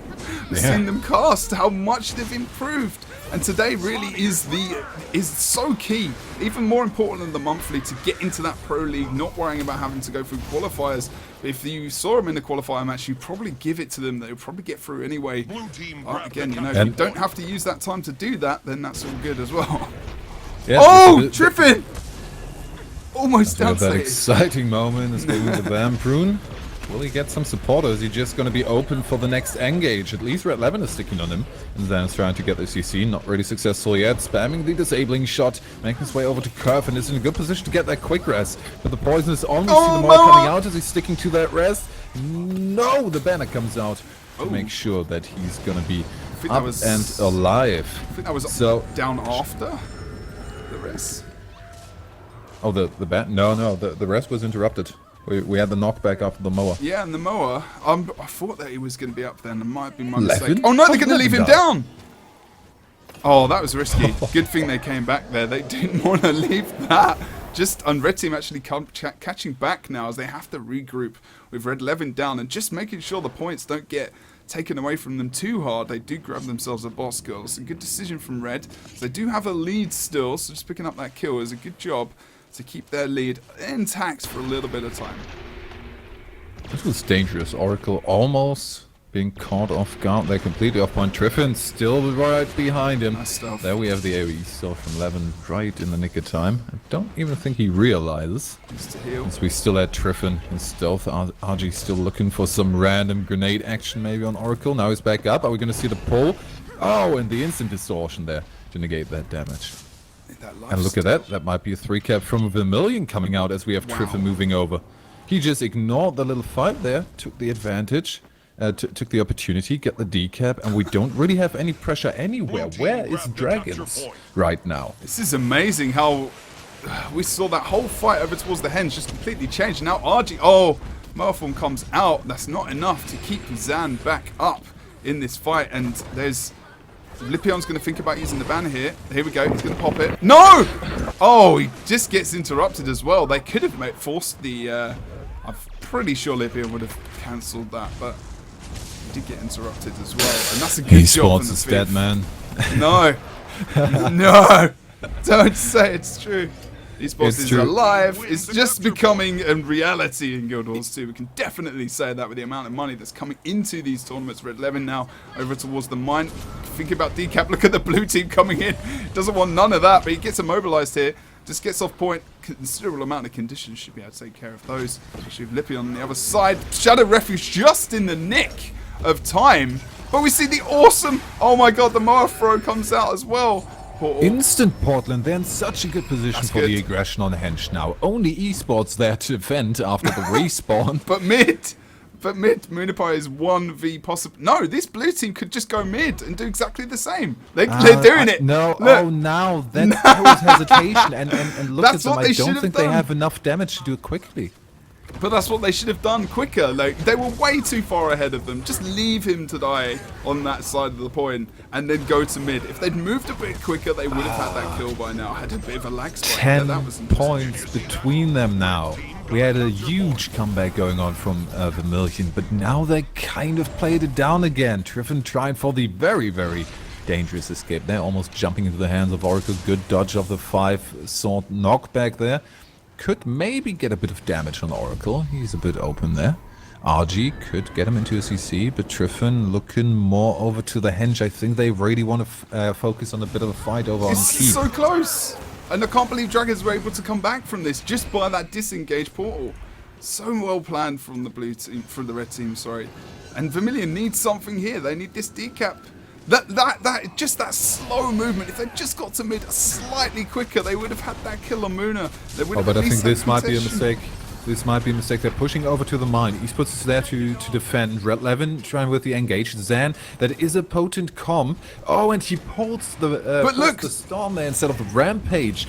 But we have already got the kill on mid. This is too much. Red team wants too much right now. They might very well give it away. That's why they're going back over towards Henge. Look at Munapar running for his life. And if they can keep that node, they're going to be good. But that node is out of control. And we've got the decap on mine as well with red team members trying to take esports. They need to get on point now. Alcor needs to move over onto this point. They can't give this back up. They're still a bit behind. But this is something still doable with the creatures on the side. They're also going for the aggression over on the henge, trying to get the LE down. They need going to be able to get a decap there. But no one's coming to support him. Lipion's only just coming over, and he might have to vapor form. He's going to have to stay on point. He can't vapor form anywhere else. They need the cap. Good CC. Oh, Munapar lightning might have flash. just won that. Munapar might have just won that. Lipion coming in just in the right time. This is still in the room of two creatures. We could see that. We still have the neutral. They might actually pick up the henge there, giving him a bit of advantage again. But this is a 3v3. Surprising that they're pulling out right now. Oh, just got on point just in time. They might lose this. No, they get the 2 cap. Oh my good lord. They need decaps so fast now. Are they going to get... They've got to go for bot. No, they're going to lose mid. Unless they elements this. Oh, Curve gets on point. But blue team, they know what they've got to do. Even Alcor's going for it. They need both of them now. They need to go for both bosses right now. That's what they're doing. And to fight oh my god, they need the kill now. And Misha. Misha will most likely get it there, I would say. But we have the mowers coming out. Oh, there's one! Gonna be the oh my god, no! No! That's amazing! Oh, wow.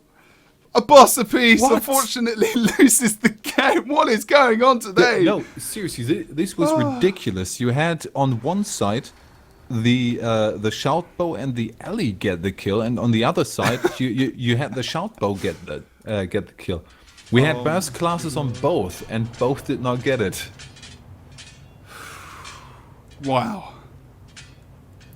Yeah, I think there you go. Look, Lipion's like, how did I? Oh, we just said the exact same thing. I was literally on the edge of. I was literally on the edge of my seat right there. I wish I had like a setup where I could cast standing. That was amazing. I could actually maybe, but yeah. There was on both sides the guys that should not have enough burst to steal it got it in the end. So that was we had 2 mowered people picking it up, and a sword, swinging his sword warrior, as Colin would say. I was gonna say, I was literally gonna say that. Steal the other one. That was surprising. I would have said the exact other way around, but it comes out to the same. Game is picked up by dragons. Indeed. And we are all in a little bit of amazement that the Warriors performing extremely well on this map. But yeah, unfortunately, Thieves not able to grab those steals. But good stuff. Looking forward to this next game. Blimey, we're only in the semi-final. Thank God the law can't be stealed, otherwise the shop will get it again. There is also that. So at the moment, in the current monthly rankings, we have rank 55 Dragons who are top with 160. Of course, if they win this tournament, they will get a further 100 points, which will really catapult them into definitely probably going through to be going into the Pro League. Bring on. Is it going to be down to the rankings, or is it going to be the winners? I don't know. I mean, I think it's going to be rankings. I mean, that would make sense. I mean, I'm not entirely sure. It doesn't say in the article. Sure. It might say in some of the interviews, but I didn't read through all of them. There were so many. Yeah, that information isn't 100% clear at the moment. Does anyone know? Maybe. Master's asking the chat. Let's crowdsource. No. Probably some people just writing something without any proof. But I mean, rankings would be brilliant because at the moment, it's rank 55 Dragons are right up the top there, and then we've got Vermillion really who are next because Bring On Hot was a mixture of players that are in other teams, and also that account has been deleted. And Vermillion are third at the moment with 80 points. Of course, Orange and Logo are going to be put straight onto the map there as well, really making sure that they get into the Pro League. Obviously, they must be because they, won WTS once and came second the other time. So, that's the thing. So, yeah.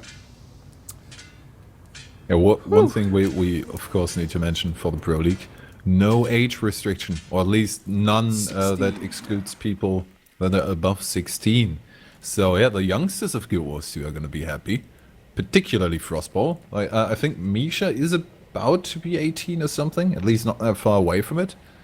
Yeah, poor missed guy. Quite a lot. Poor guy. I'm going to be finally going to be 18. Yeah, I can be GW2 esports, and they lowered really. and Frostball is just going to do backflips of happiness because I think he's just a tiny bit too young to make it anywhere in time.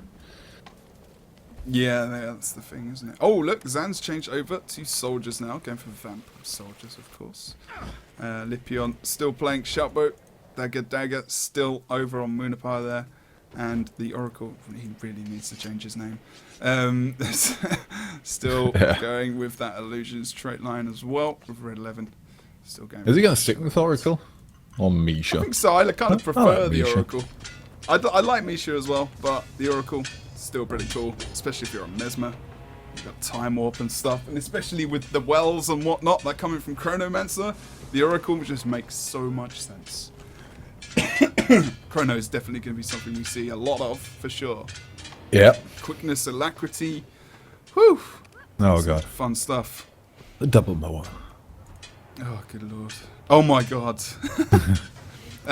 Marauders here for RG with the Centaur, of course. I don't think they're going to change much up. We're still going to see esports running with that focus. Curve still going dagger, the Vamp and Celestial Alcor, Sharper Warrior. We'll just try and take him out. And Triffin still going with the Vamp and Marauder as well. So we are waiting to go. Wait, did we see any change on? No, only one change on the blue side, and actually one change on the red side. I mean, it was ridiculously close, so you can't really judge too much from it. I think this would just be people kind of adjusting.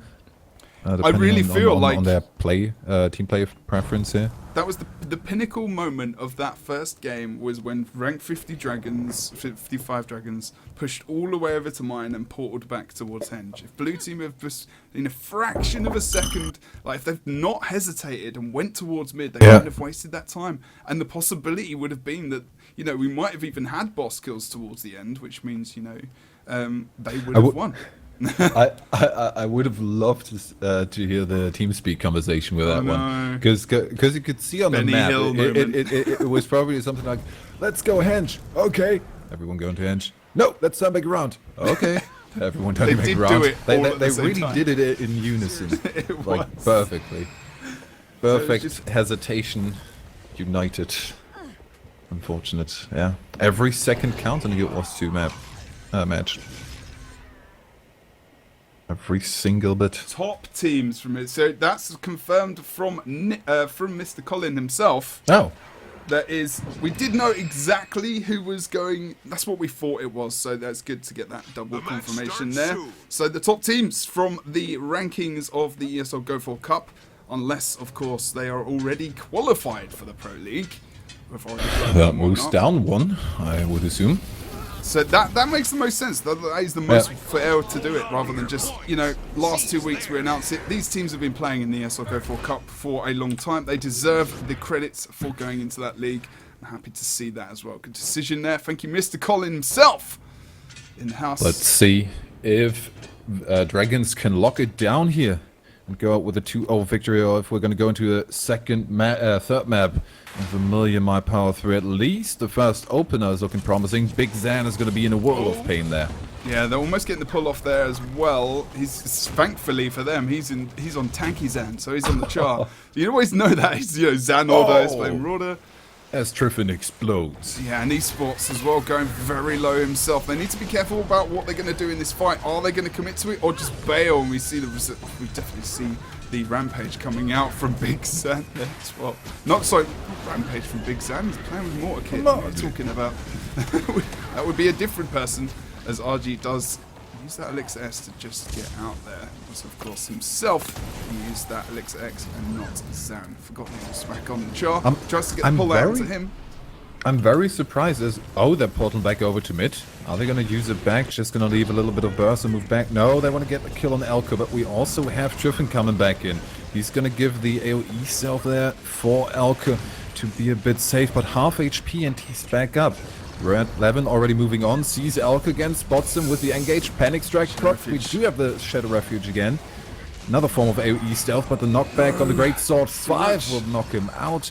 And the chase continues as Elko goes down, and Triffin is now the defender of the midpoint. That's not a position he wants to be in. RG's there as well in stealth, but I just would say that just bail off it, let him have it. You've got the quarry, you don't need that node. Support over towards the waterfall, maybe RG just watch out for any crossing over towards the quarry. Esports is there to take care of that node. Is really all going to be on the waterfall now, and whether or not Blue decide to choose and stick around mid, but they might have actually have that chance. Choice, sorry, is Triffin stealthed up, being engaged upon by Red 11, and Oracle pushes forward in a good move to solidify this waterfall point. And if Blue Team don't get hit quickly enough, which is what's currently happening, they will lose control of this point. Yeah, blue team, they're a bit slow on the move right now. They need to wait for a respawn.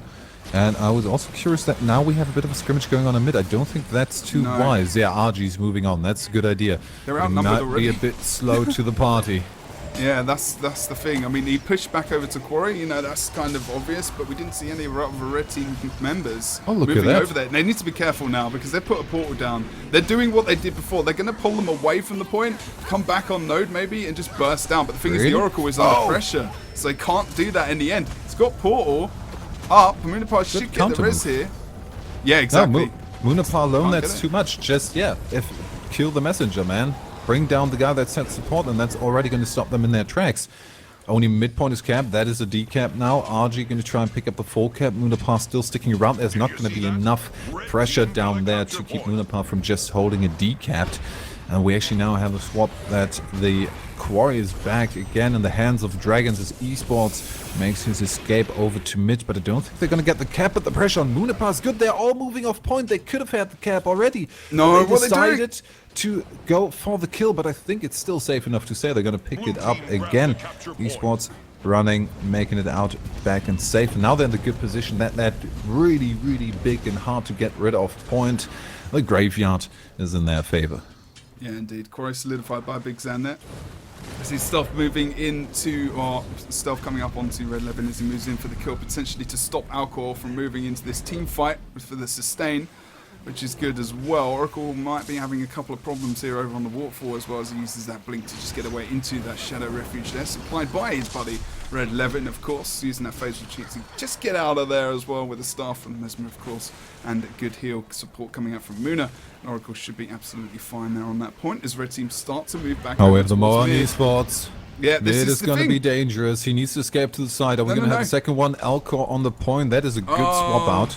But Esports still going down on the side. Apparently Zen and the conditions left were enough. But we see the Banner! battle standard coming Whoa! out. That's going to bring him back up. And he's actually pulling Big Zen into a 1v1 over to the Quarry. Will he maybe even get an Immobilize up and get the decap? Big Zen Deflect, is no. on point fast enough. But we could potentially see a knockback there. Yeah, I think so. It's very close to it. And that banner Ah, from Alcor, nope. really. I mean, good job. And Munipar comes from that portal now to support over towards Waterfall. And this game is very close. 10 minutes in the game have ticked by. We've only just hit over 100 points now as well as Tornado comes out over on this point as well. RG getting that form. So just cause a lot of CC actually, which actually wasn't in the end, wasn't too bad. Red Team now pincer movement over towards the mid as well. Thinking about moving players back over towards this area. Look at the Red Team now. Zan just moving back onto Quarry. Very paranoid maybe that they may lose this node if they manage to push past them. Where's Lipion right now? He's so out of position, but getting away with it. Now Red 11 gets a stealth and moves over to Waterfall. I think right now Red Team They've lost. Dragons are really in a position where they could end up in a lot of Oh, trouble. look at Curve! Blue's not taking Updraft! advantage. He just absolutely... That was a great move from Curve.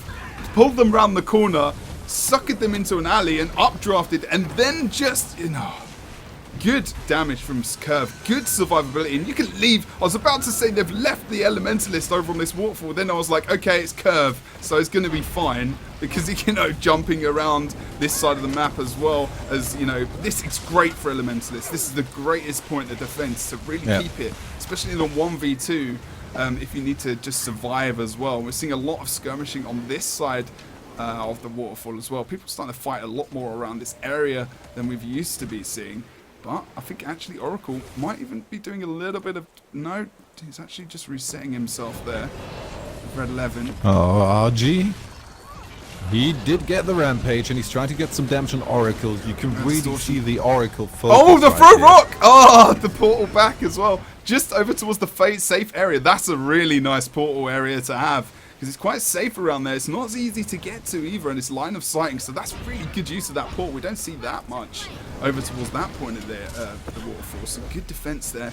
But again, they're still not able to get anything out of this. This game is so tight at present. 170 points to 160 as we are only 8 minutes left in this game. And it feels like maybe even a Lord Rush might be the difference between these two Triffin teams. with a couple of lucky shots on Red 11 as he goes into the refuge. Just Heartseekers into the vague direction of him. Red 11, is he thinking about an engage on Alka? I mean, it's a Oracle. good combination there. Nice fear going on. Good combination of Big Zan and Red Levin, but I don't think they're going to get him down really that quickly on this big of a node. Yeah, he needs support though. He's very susceptible to burst damage, especially if there's Slick Shoes coming out, and that's where the Elementalist comes in. Alcor is so low. Esports needs to get right in there. Will he be clutch like Esports itself? But the thing is, Alcor doesn't need to go so far away. He just needs to go towards Esports to get protection. Take the support. Again, this is what they did before. Esports went on the stairs, and they both he lost it in the end, and that's an unfortunate thing for them to happen. Oracle is going to be rezzed here as well. You see the Elixir X throw come out, but it's a bit too late. Oracle is so good. They follow up again, bring him down on the side. We have Red Levin there for the attempt to res in stealth. AoE damage is almost going to be enough. Banner. With the... What? Banner? That was unnecessary. Yeah, it wasn't at all, because the thing is, RG was completely negated there. Because one of the main reasons is because he got Elixir S procced. He wasn't able to actually cleave. So unfortunately, that didn't pay off for him in the end. He stayed alive at the very least. And Blue Team, it feels like they might start to lose this battle here. But the Oracle, very low himself, needs to... he's not committing fully. He's got a portal to move back as well when he needs to. I think he's probably in the same area we saw before. Actually, it's at the bottom of the... Oh, but look at Oracle. Look at Oracle. Is he going to get the damage there? We saw the Moa coming out, and that's going to be too much for... Are they going to lose he the needs node? to die on point.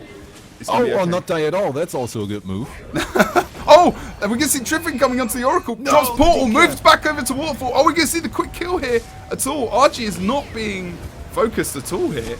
Actually, we can see Vant form coming out. Good way to negate some of that damage by just jumping over the top of the fence there. They did not take advantage of the situation that they did have that midpoint. They could have moved between the points so quickly, but they really didn't. I would have liked to see them not really stick with the offensive, but same as Dragons did. We can see Levin going down there though. Kind of mix up the 1v1 we saw in mid going on. Even though they are defending that point, and in the 1v1 they could have just taken him out really quickly.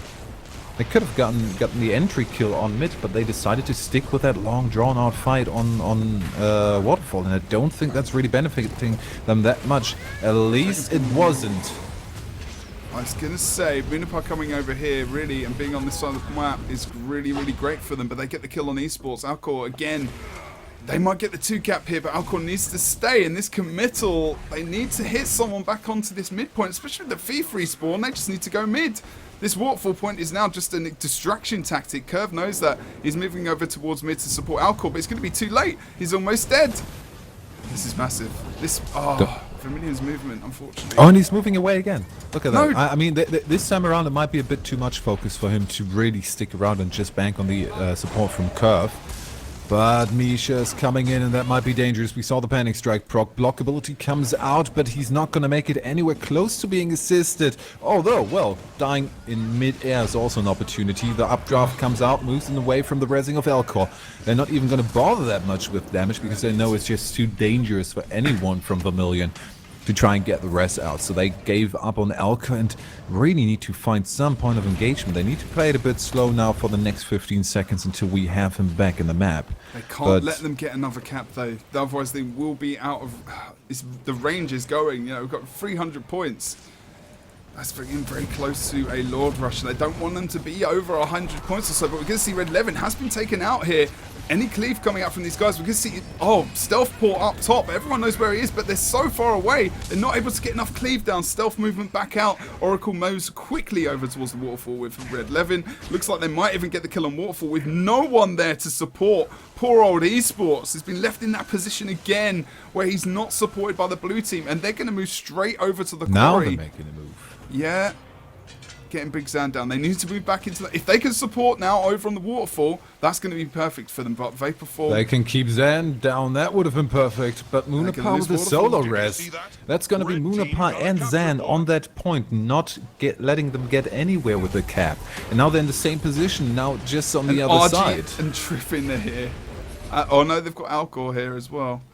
Yeah, indeed. We do see the door currently going down as well. Red team, Dragons... thinking about going for that Lord Rush, or at least getting the door down to put that idea into the heads of Vermillion. Vermillion under a lot of pressure here to get points, to go into this Pro League. They want to get those points to further themselves in this competition, to have that chance, like I say, to go into Pro League, of course. And that's very, very important for them. And Dragons are not letting them even have that opportunity. They just want to get the win here. and they want to get the cap on them, so they want to win this month's rankings as well. And the double cap comes out, and that's almost it. We've got the 350 points. We are well on our way to make the lead of Dragons more than 350 points. And that's then that for equalizing the score with a Lord Rush. That's already almost out of range. I think right now, they either need to really make the most out of that push, but we have Big Zan still in stealth back on that point. They didn't cap it, but he's still going to keep it neutral for a while. Red Levin on the side, regenning. He's going to be in a good position to get a bit of burst on. We know that Engineer and Thief comp is really, really dangerous. And esports, he might be... This feels over. It feels over. Oh. We've only got 1 minute and 55 seconds left. There's no GGs. I'm just, it feels over. I thought there was something that made it just impossible, really. Well, Just gotta believe, man. They've got to get the whole map capped and the Lord Rush without that in 2 minutes. And well, no, not even 2 minutes now. 1 minute and 30 seconds. If it wasn't so late in the game in terms of time, I wouldn't have said that.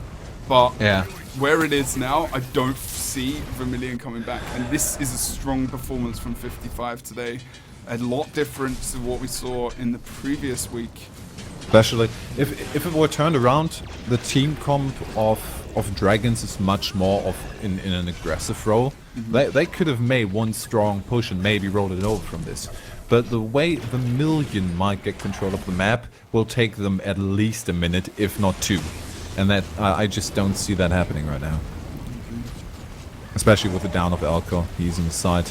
We have no points cap, but still, it's more than 150 points lead. Picking up the cap now on the quarry. They can't pick anything up at all. Pretty much it. The It's GG just comes out, the realization of Vermillion now that they can't do anything against it. And Lipion going on to that midpoint just as a statement. We're not letting you have any You see caps. that? Red team got a capture point. Right now at the moment. It is quite the, let's say, uneventful end to a game that started out very exciting. Well, it was, yeah, I mean, we've had some crazy games going on today. It's been a great series. We've had a great series coming out. Okay. It was. Honestly, I could have just as well, I would have expected this maybe going over to Vermillion and being into the third map, and they're finishing off with the 3 cap there just to end it in style as they move on to the semi-finals. So no. Are we in semi or are we in quarter? We had too many games. We're in semi. They're moving on to the finals. And we do have the finals coming up next for you, indeed. And that is going to be rank 55. Dragons, let's just check out the brackets here. So it gets dark quite early. It's 5:30 and it's almost dark. Or it's getting there.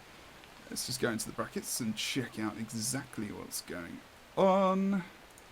Do we already have an opponent for Vermillion? You probably do. For Dragons. Well, Vermillion will be fighting for 3rd or 4th place, but it's the same. So they would also have an opponent. So I was right.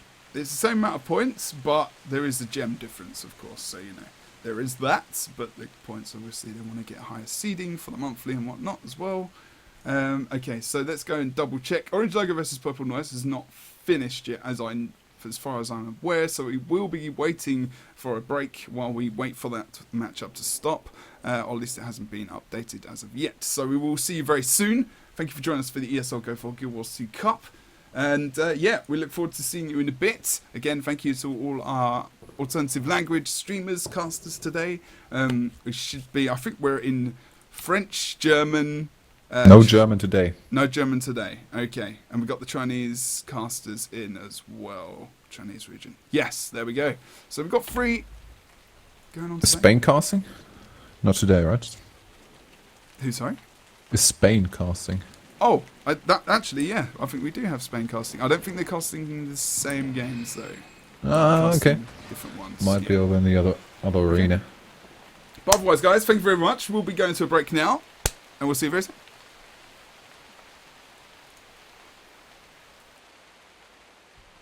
Hello, everyone. Welcome back to the ESL Go4 Guild Wars 2 Cup. And we have finally the final of the day coming up for you with Rank 55 Dragons versus Orange Logo. If you can, maybe you predicted this would happen. What do you reckon? Some might have. Some might have. Some might have. But Although, Vermillion? Vermillion put up a pretty damn good fight. Oh my god, they really, really did. It was a really, really great game. So, unfortunately, not able to get into the finals today. But Dragons and Orange Logo. Also Rusty.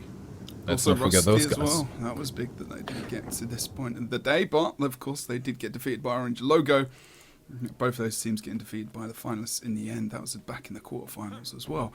So, these guys, you can't let these guys, that they can ready up. I'm just going to quickly just skim over the builds. You see Orange Logo on the red team. Give it. Sinjin here, Marauder with Vampire in there as well, going with Shadow Arts as being the major trait line in there, of course, as well. Frostball going for...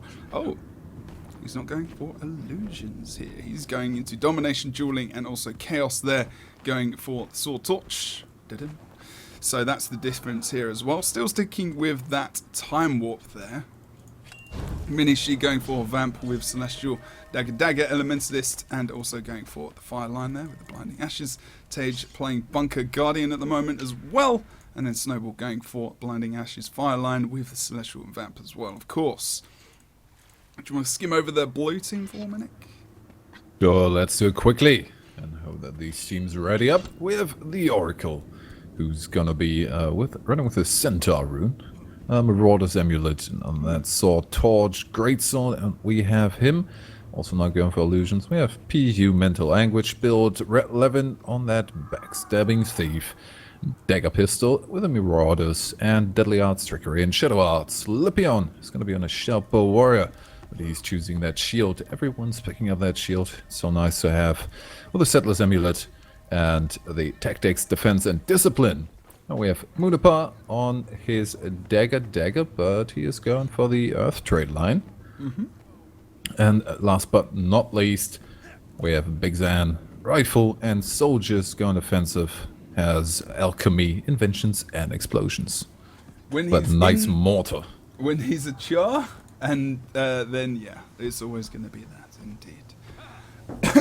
Pardon me. Okay, so this is the final. Big points, money, up. Hippofire's back, apparently. I wouldn't blame him. Big points, money up. What was that sentence? Up for grabs. I just stopped on the chat there as I was talking about Hippofire. Well, we're seeing good a lot. statements. Big points, money up.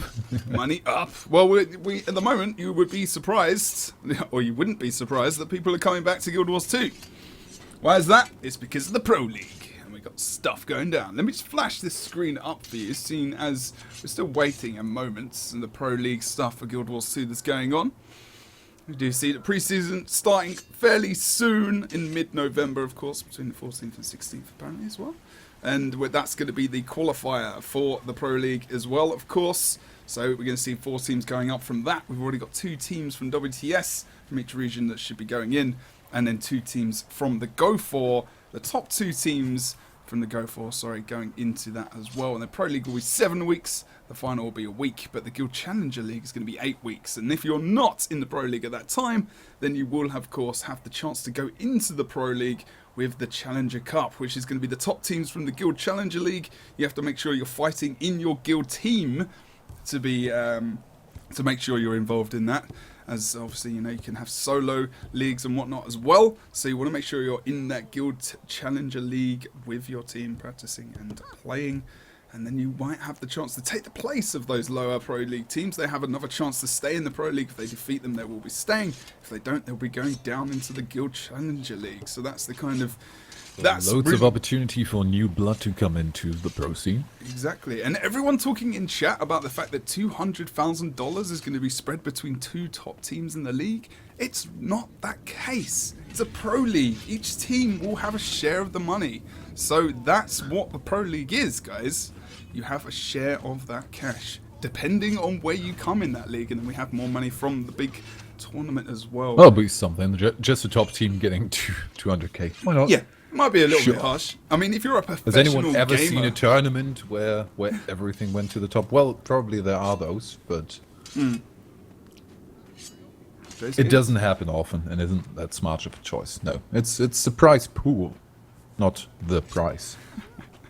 Indeed. We are going to start the game now, so just have a look at that print screen. It'll go to guildwars2.com. Have a look at the actual blog post about that, and there's all the information there as well. You will be able to have a look at that. But finally, we are in the final between Orange Logo on the red team and 55 ranked Dragons on the blue. Nick's going to take us through these first splits of this first game of the series of 3. As again, we have very similar splits here. 2 people gonna cross right over. One mixing. We have a slight change. The paint train of the blue team sticks together while Syndrana is having a look on that keep. I don't know if I like that combination of Tage and Syndrana there to pick anything up. He might be good if it just ends up being a 1v1, and by the looks of it, yes. We have Dragons already moving back, well, moving forward, rather. Snowball dodged a lot of the initial burst, but didn't dodge the last bit there, and he's going to have to just get away here. Oh no, he's going to be okay for now. Gets a lot of abilities out to re-heal himself. Protection as well from that Earth Attunement. I don't think he's got 16 stacks of vulnerability. He's not going to be able to get out of that at all, and actually dies right near the boss. Syndrana thinking about going for a potential res here, but in the end not able to get that up. And we might even see the potential boss kill as well, as soon as he's engaged him. I don't think so.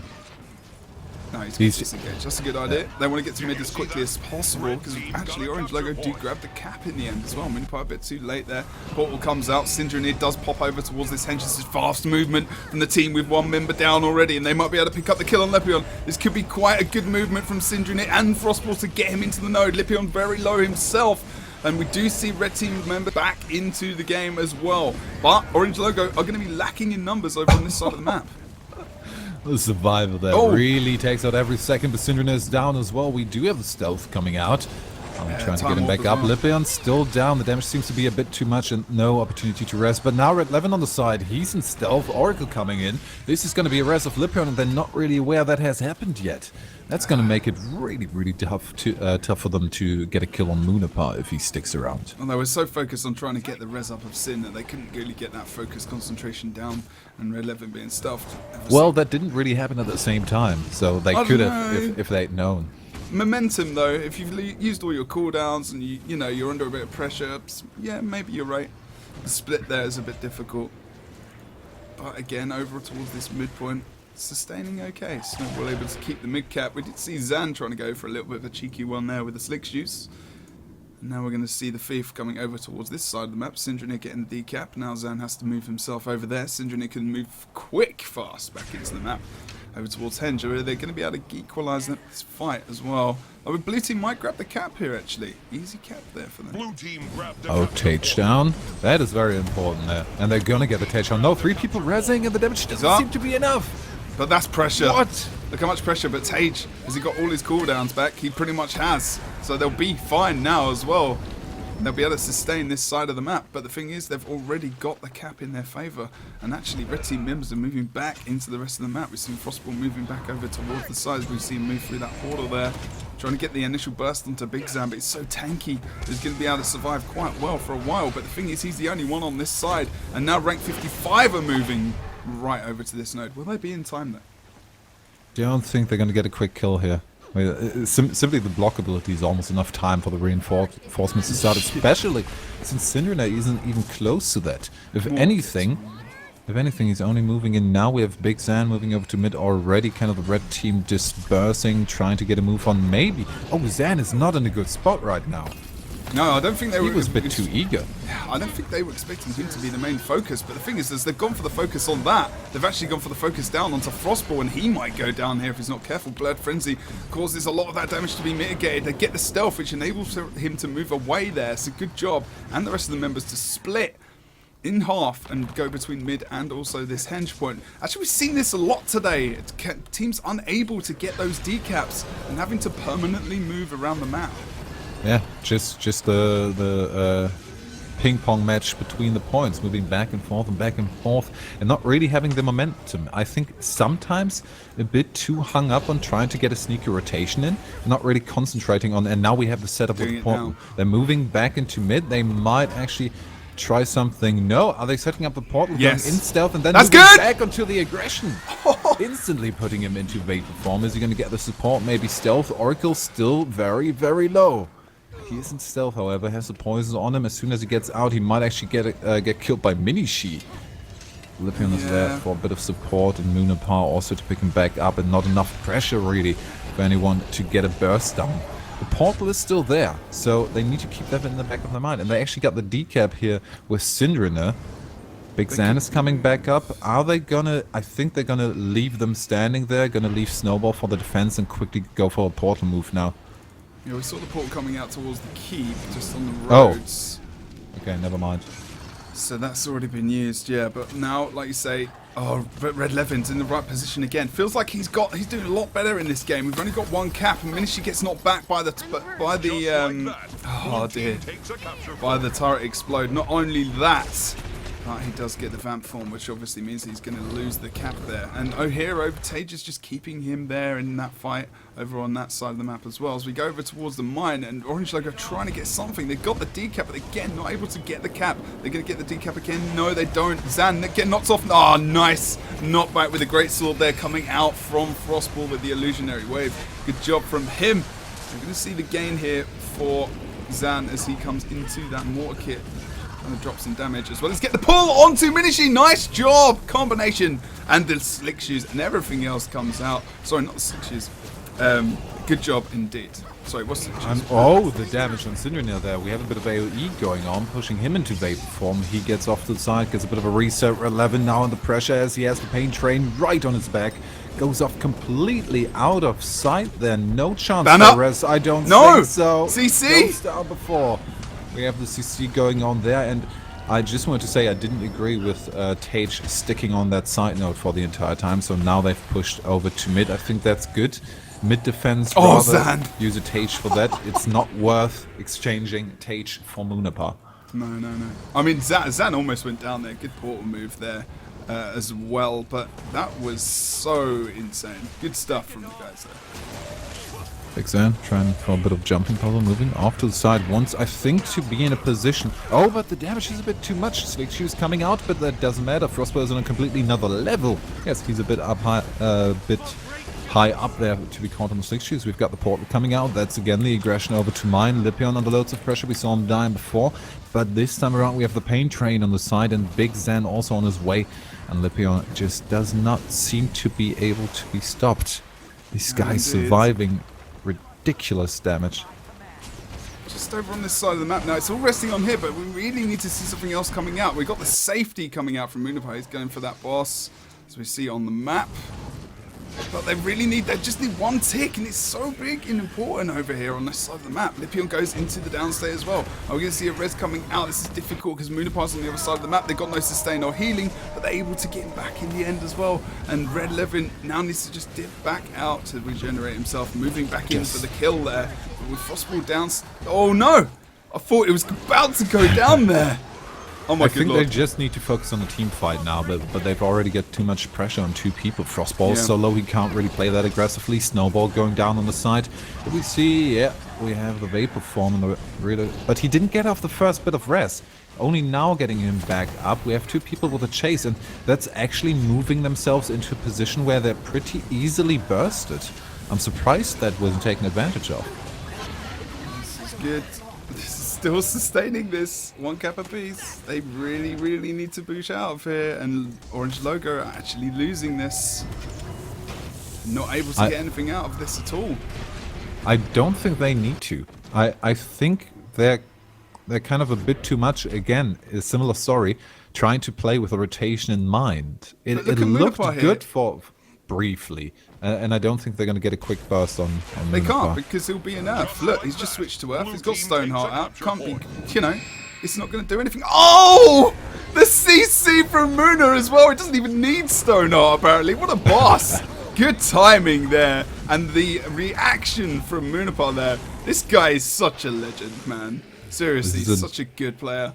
Able to pick out that, and that really feels like it's gonna be, that could possibly be the end of this game, just even from that movement, and with the downstate of Minishi coming out and eventually as well. This is tough, and Tage can't get over there in time to maybe get him back up. Actually, we have he did Vapor form, but over towards the actual node itself. Snowball almost gets the decap. Syndriner coming in for the possible save. Is he going to be the hero that he sometimes is in these occasions? Not able to be in the end. Unfortunately, a little bit too late to the rescue.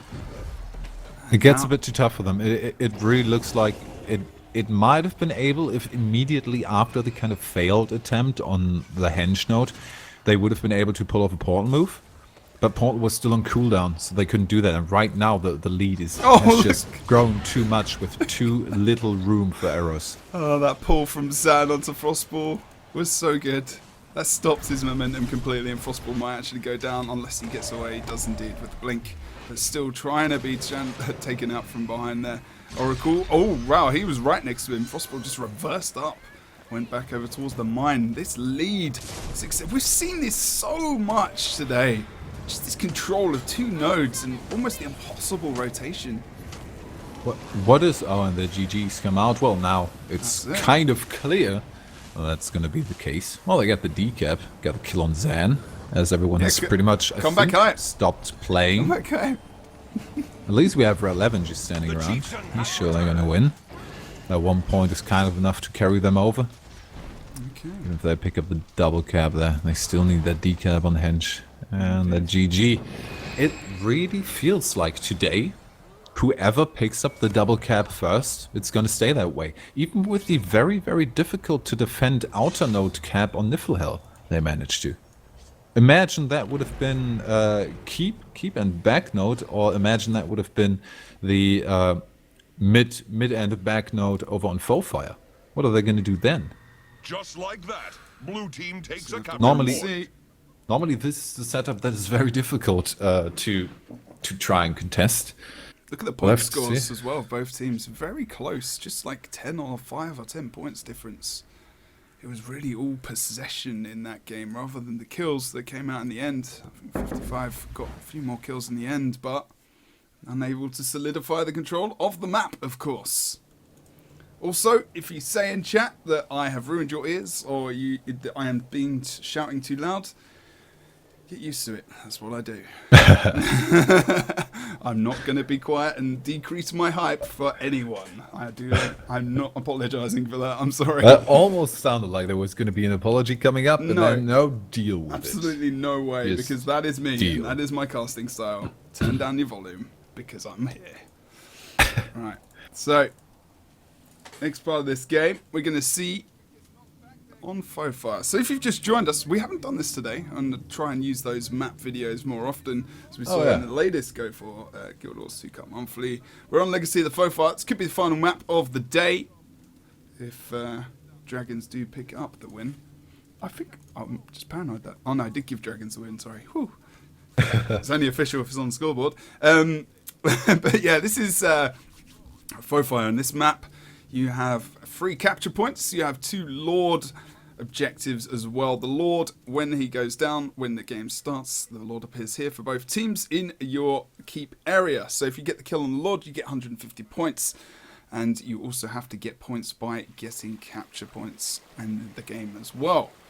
So it can mean some pretty clutch moments. Some teams actually going for the Lord very early. Well, going for the Lord as soon as we hit around 350 points. This is more prominent recently, actually, as well, even in the last month or so. So we are looking forward to see how well this goes. Advantages on caps, of course. Waterfall is quite a big advantage, especially if you've got an Elementalist defending over there, as well as also mid being such a big capture point.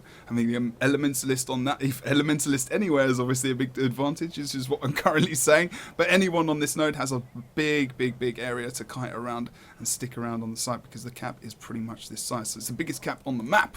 And then you've got Quarry, of course, which has this minecart area, which can be used to put your back against so you don't get knocked off. You've also got this gap around the side, which can be used quite significantly well, as well as this nice little jump puzzle on the side, which, you know, Helsef actually uses pretty much every single time he's on this map, and most high-end competitive players to line of sight and engage sometimes as well, and disengage. But we are waiting for these teams to ready up. Obviously, in this last potential game, it could be a little bit longer, because you got money on the line, and we do have obviously points, Go4 points on the line as well, which will lead to good You at seeding. least want to give them the time to collect their thoughts. Yeah. To set up a new strategy. Indeed. And maybe they need to have some kind of plan in order to do something if they lose the double cap early on, because they just can't show a repeat performance of what we've seen before. It just feels like maybe teams are playing a bit safer right now, because we don't really see the trade ups anymore. We don't see anyone like feeling, okay, there's pressure right now coming onto a node we have. Let's just give them the point, move on to the next one, try and get the quick kill there. These switch ups don't really happen anymore. People are kind of solid on their point and don't want to risk a switch up even. Yeah. So they're playing much more defensively, and there you kind of see that the aggressor right now is really not coming out ahead in these fights. I mean, these portal movements that we've seen from teams, I mean, even to the degree where you saw Frostball putting a portal down over on the Henge, they stealthed up around the portal. They thought they were going to move towards mid, potentially, but they're also using the portal as a distraction, making them think they're going to mid in stealth. They're going to portal back, and they're going to need to move back, so they didn't even enable that. They just kind of almost wasted the portal, I think, to a degree. Not wasted it, but used it to their advantage to make them think they were going to go mid, to then come back to Henge, and then stayed at Henge in the first place. So they're all these different ideas with portals that are coming out at the moment, because it's so important, and Vermillion really struggled with that in the last series, the fact that they were versus Mesmer. But they've beaten Mesmer teams before, they haven't got Mesmer themselves, so 2 Mesmer teams with the portals as well. And there's actually a big difference, because Frostball's got Time Warp here, and Oracle's got Moa as well. That's actually quite a big important difference in the elites. Yeah, the Moa actually played out pretty well. I didn't see that much action of the Time Warp, actually. The Moa... Not positively, yeah. I mean, a couple of reses here and there. It was more defensive, wasn't it? Yeah. The Moa played out really well, because it just enabled you to get a quick and easy 2v1 kill. Yeah. Otherwise, I mean, with the Moa you can even get down Tage quite quickly, or at least force him off point. So you don't have this immovable object there anymore. I mean, what I really like about this as well is the fact that Moonapie is in Stoneheart. And when they were trying to bounce back towards the point, they can't really engage that fast, because he's got this trait. You cannot be critically hit while attuned to Earth. It's just a bit of a nope. It's big old nope. It's pretty bloody good, and especially when he when he CC'd the guys and stuff so well when they came over towards the edge. I'm pretty sure they were still in stuff at the time, but that moment. Sometimes you just gotta put up a bit of a gamble. Yeah, like, indeed. You feel them around. You feel their aura approaching, the aura of pain approaching. Then just check out a random CC. Maybe you get lucky. Although you might also completely waste cooldown, so it's a bit of a dangerous game. Just letting them know that we are. Yeah, exactly. That's the thing, isn't it? Completely negate. But the match starts good soon. start. Oh god! Just as I type, Costa's already. Apparently, they were waiting for us. Actually, maybe, or really? They're actually just being good.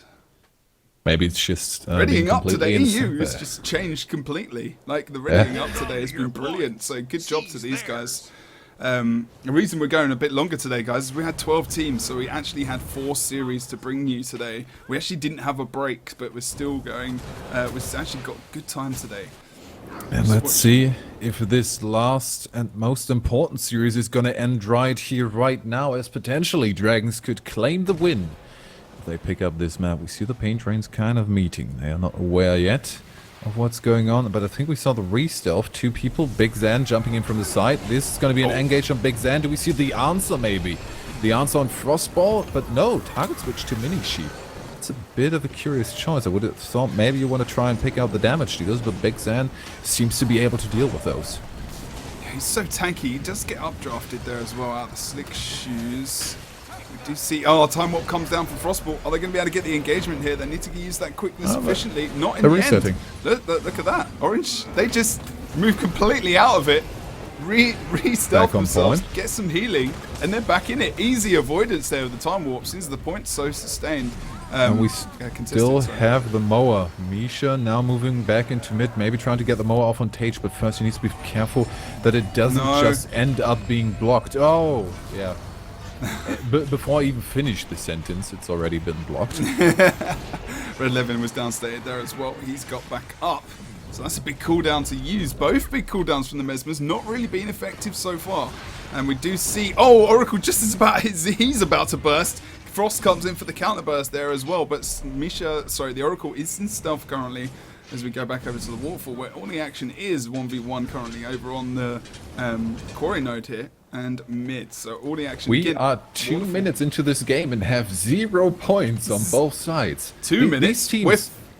Oh yeah, we are 2 minutes. Jesus Christ. Even though we have quite the different aggressions going on here and there, teams are playing so safe and so hesitant that it really just doesn't go anywhere. This is amazing. I didn't even look at the score there for a moment, just because at this time of the game, I don't normally look until like we've actually had something finish, but nothing has ended.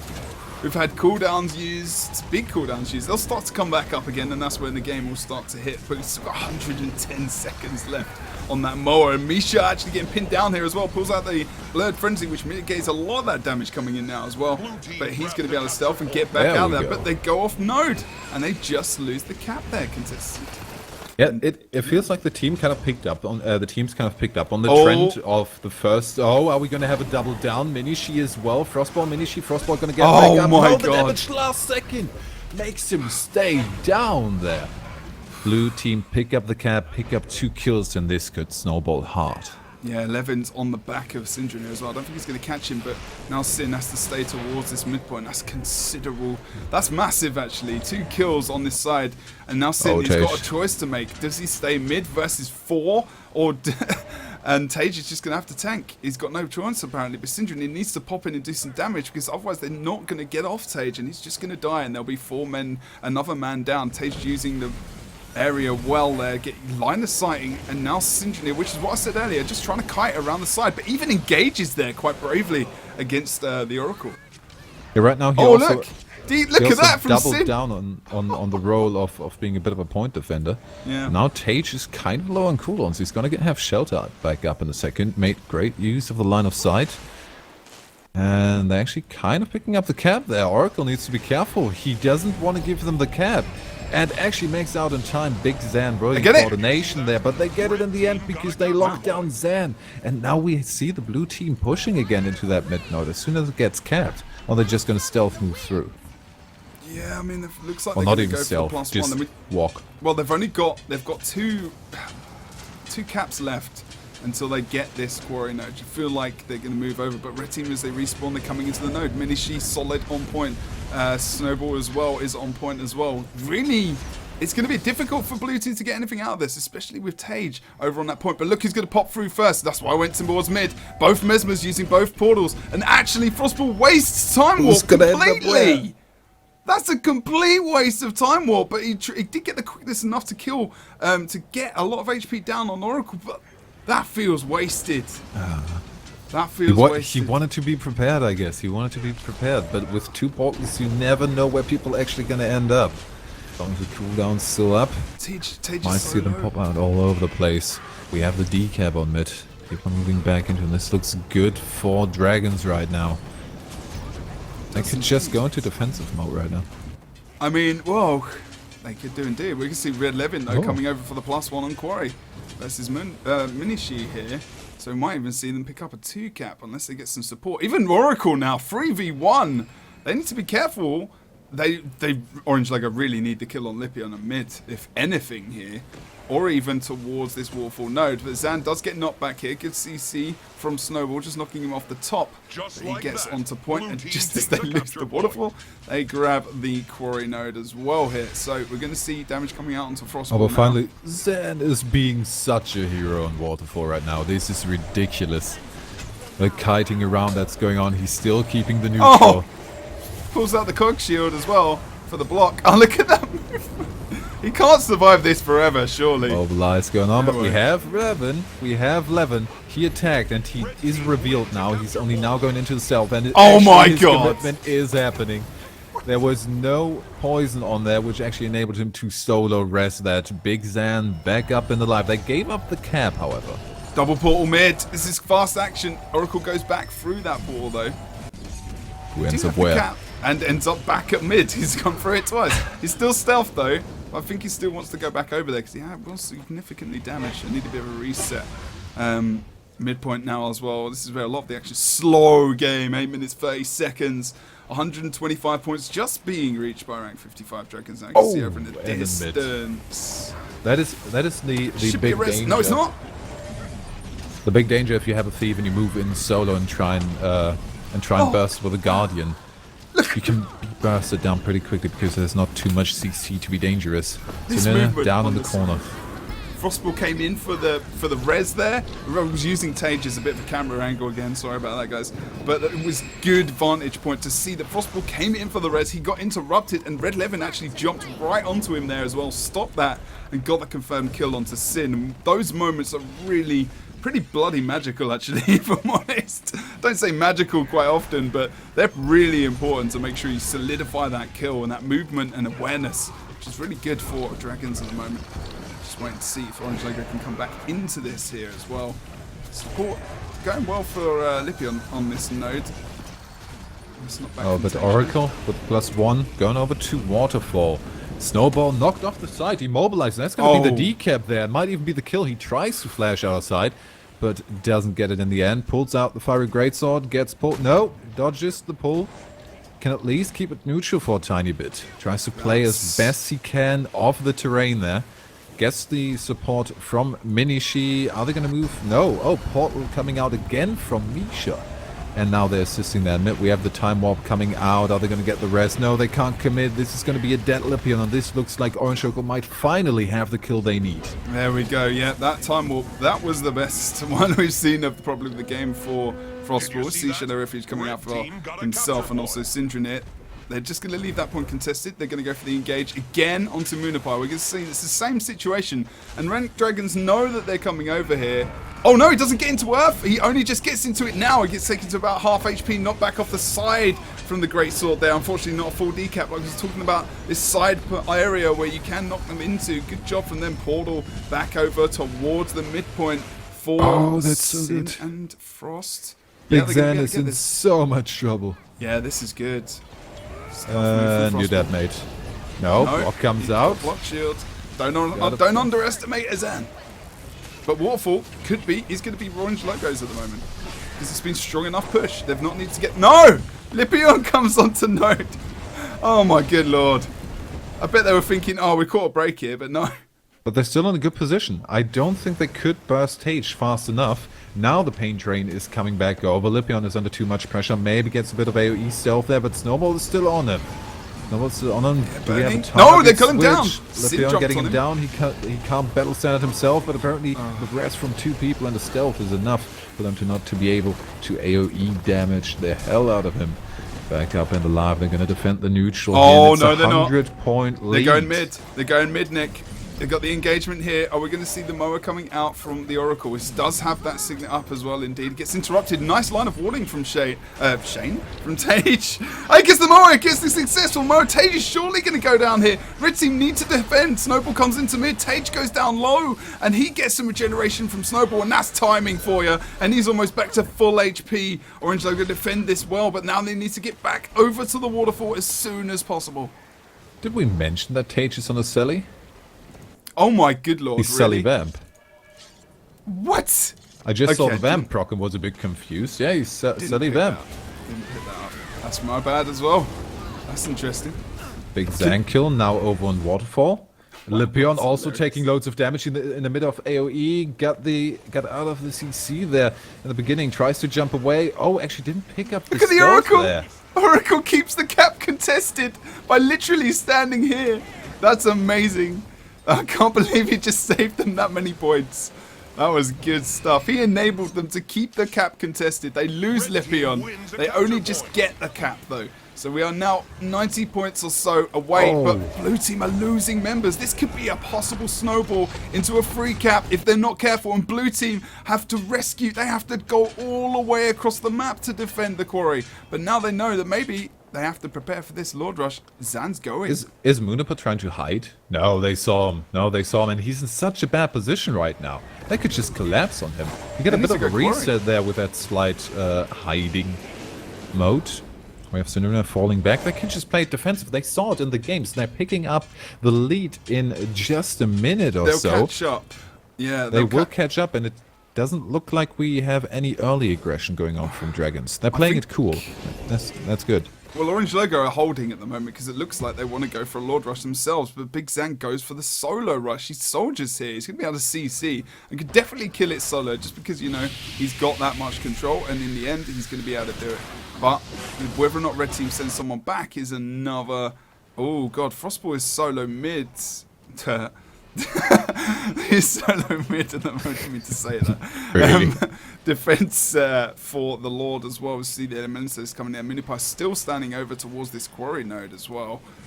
Red 11 trying to get that extra damage down, but Syndrome comes in from the side and takes 11 down, and that's important as we go over to Time Warp comes out there as well. Actually, with Snowball here, Big Zan, it's not possible for him to do anything against the Elementalist and 5 mobs, so unfortunately in the end not able to get anything from that.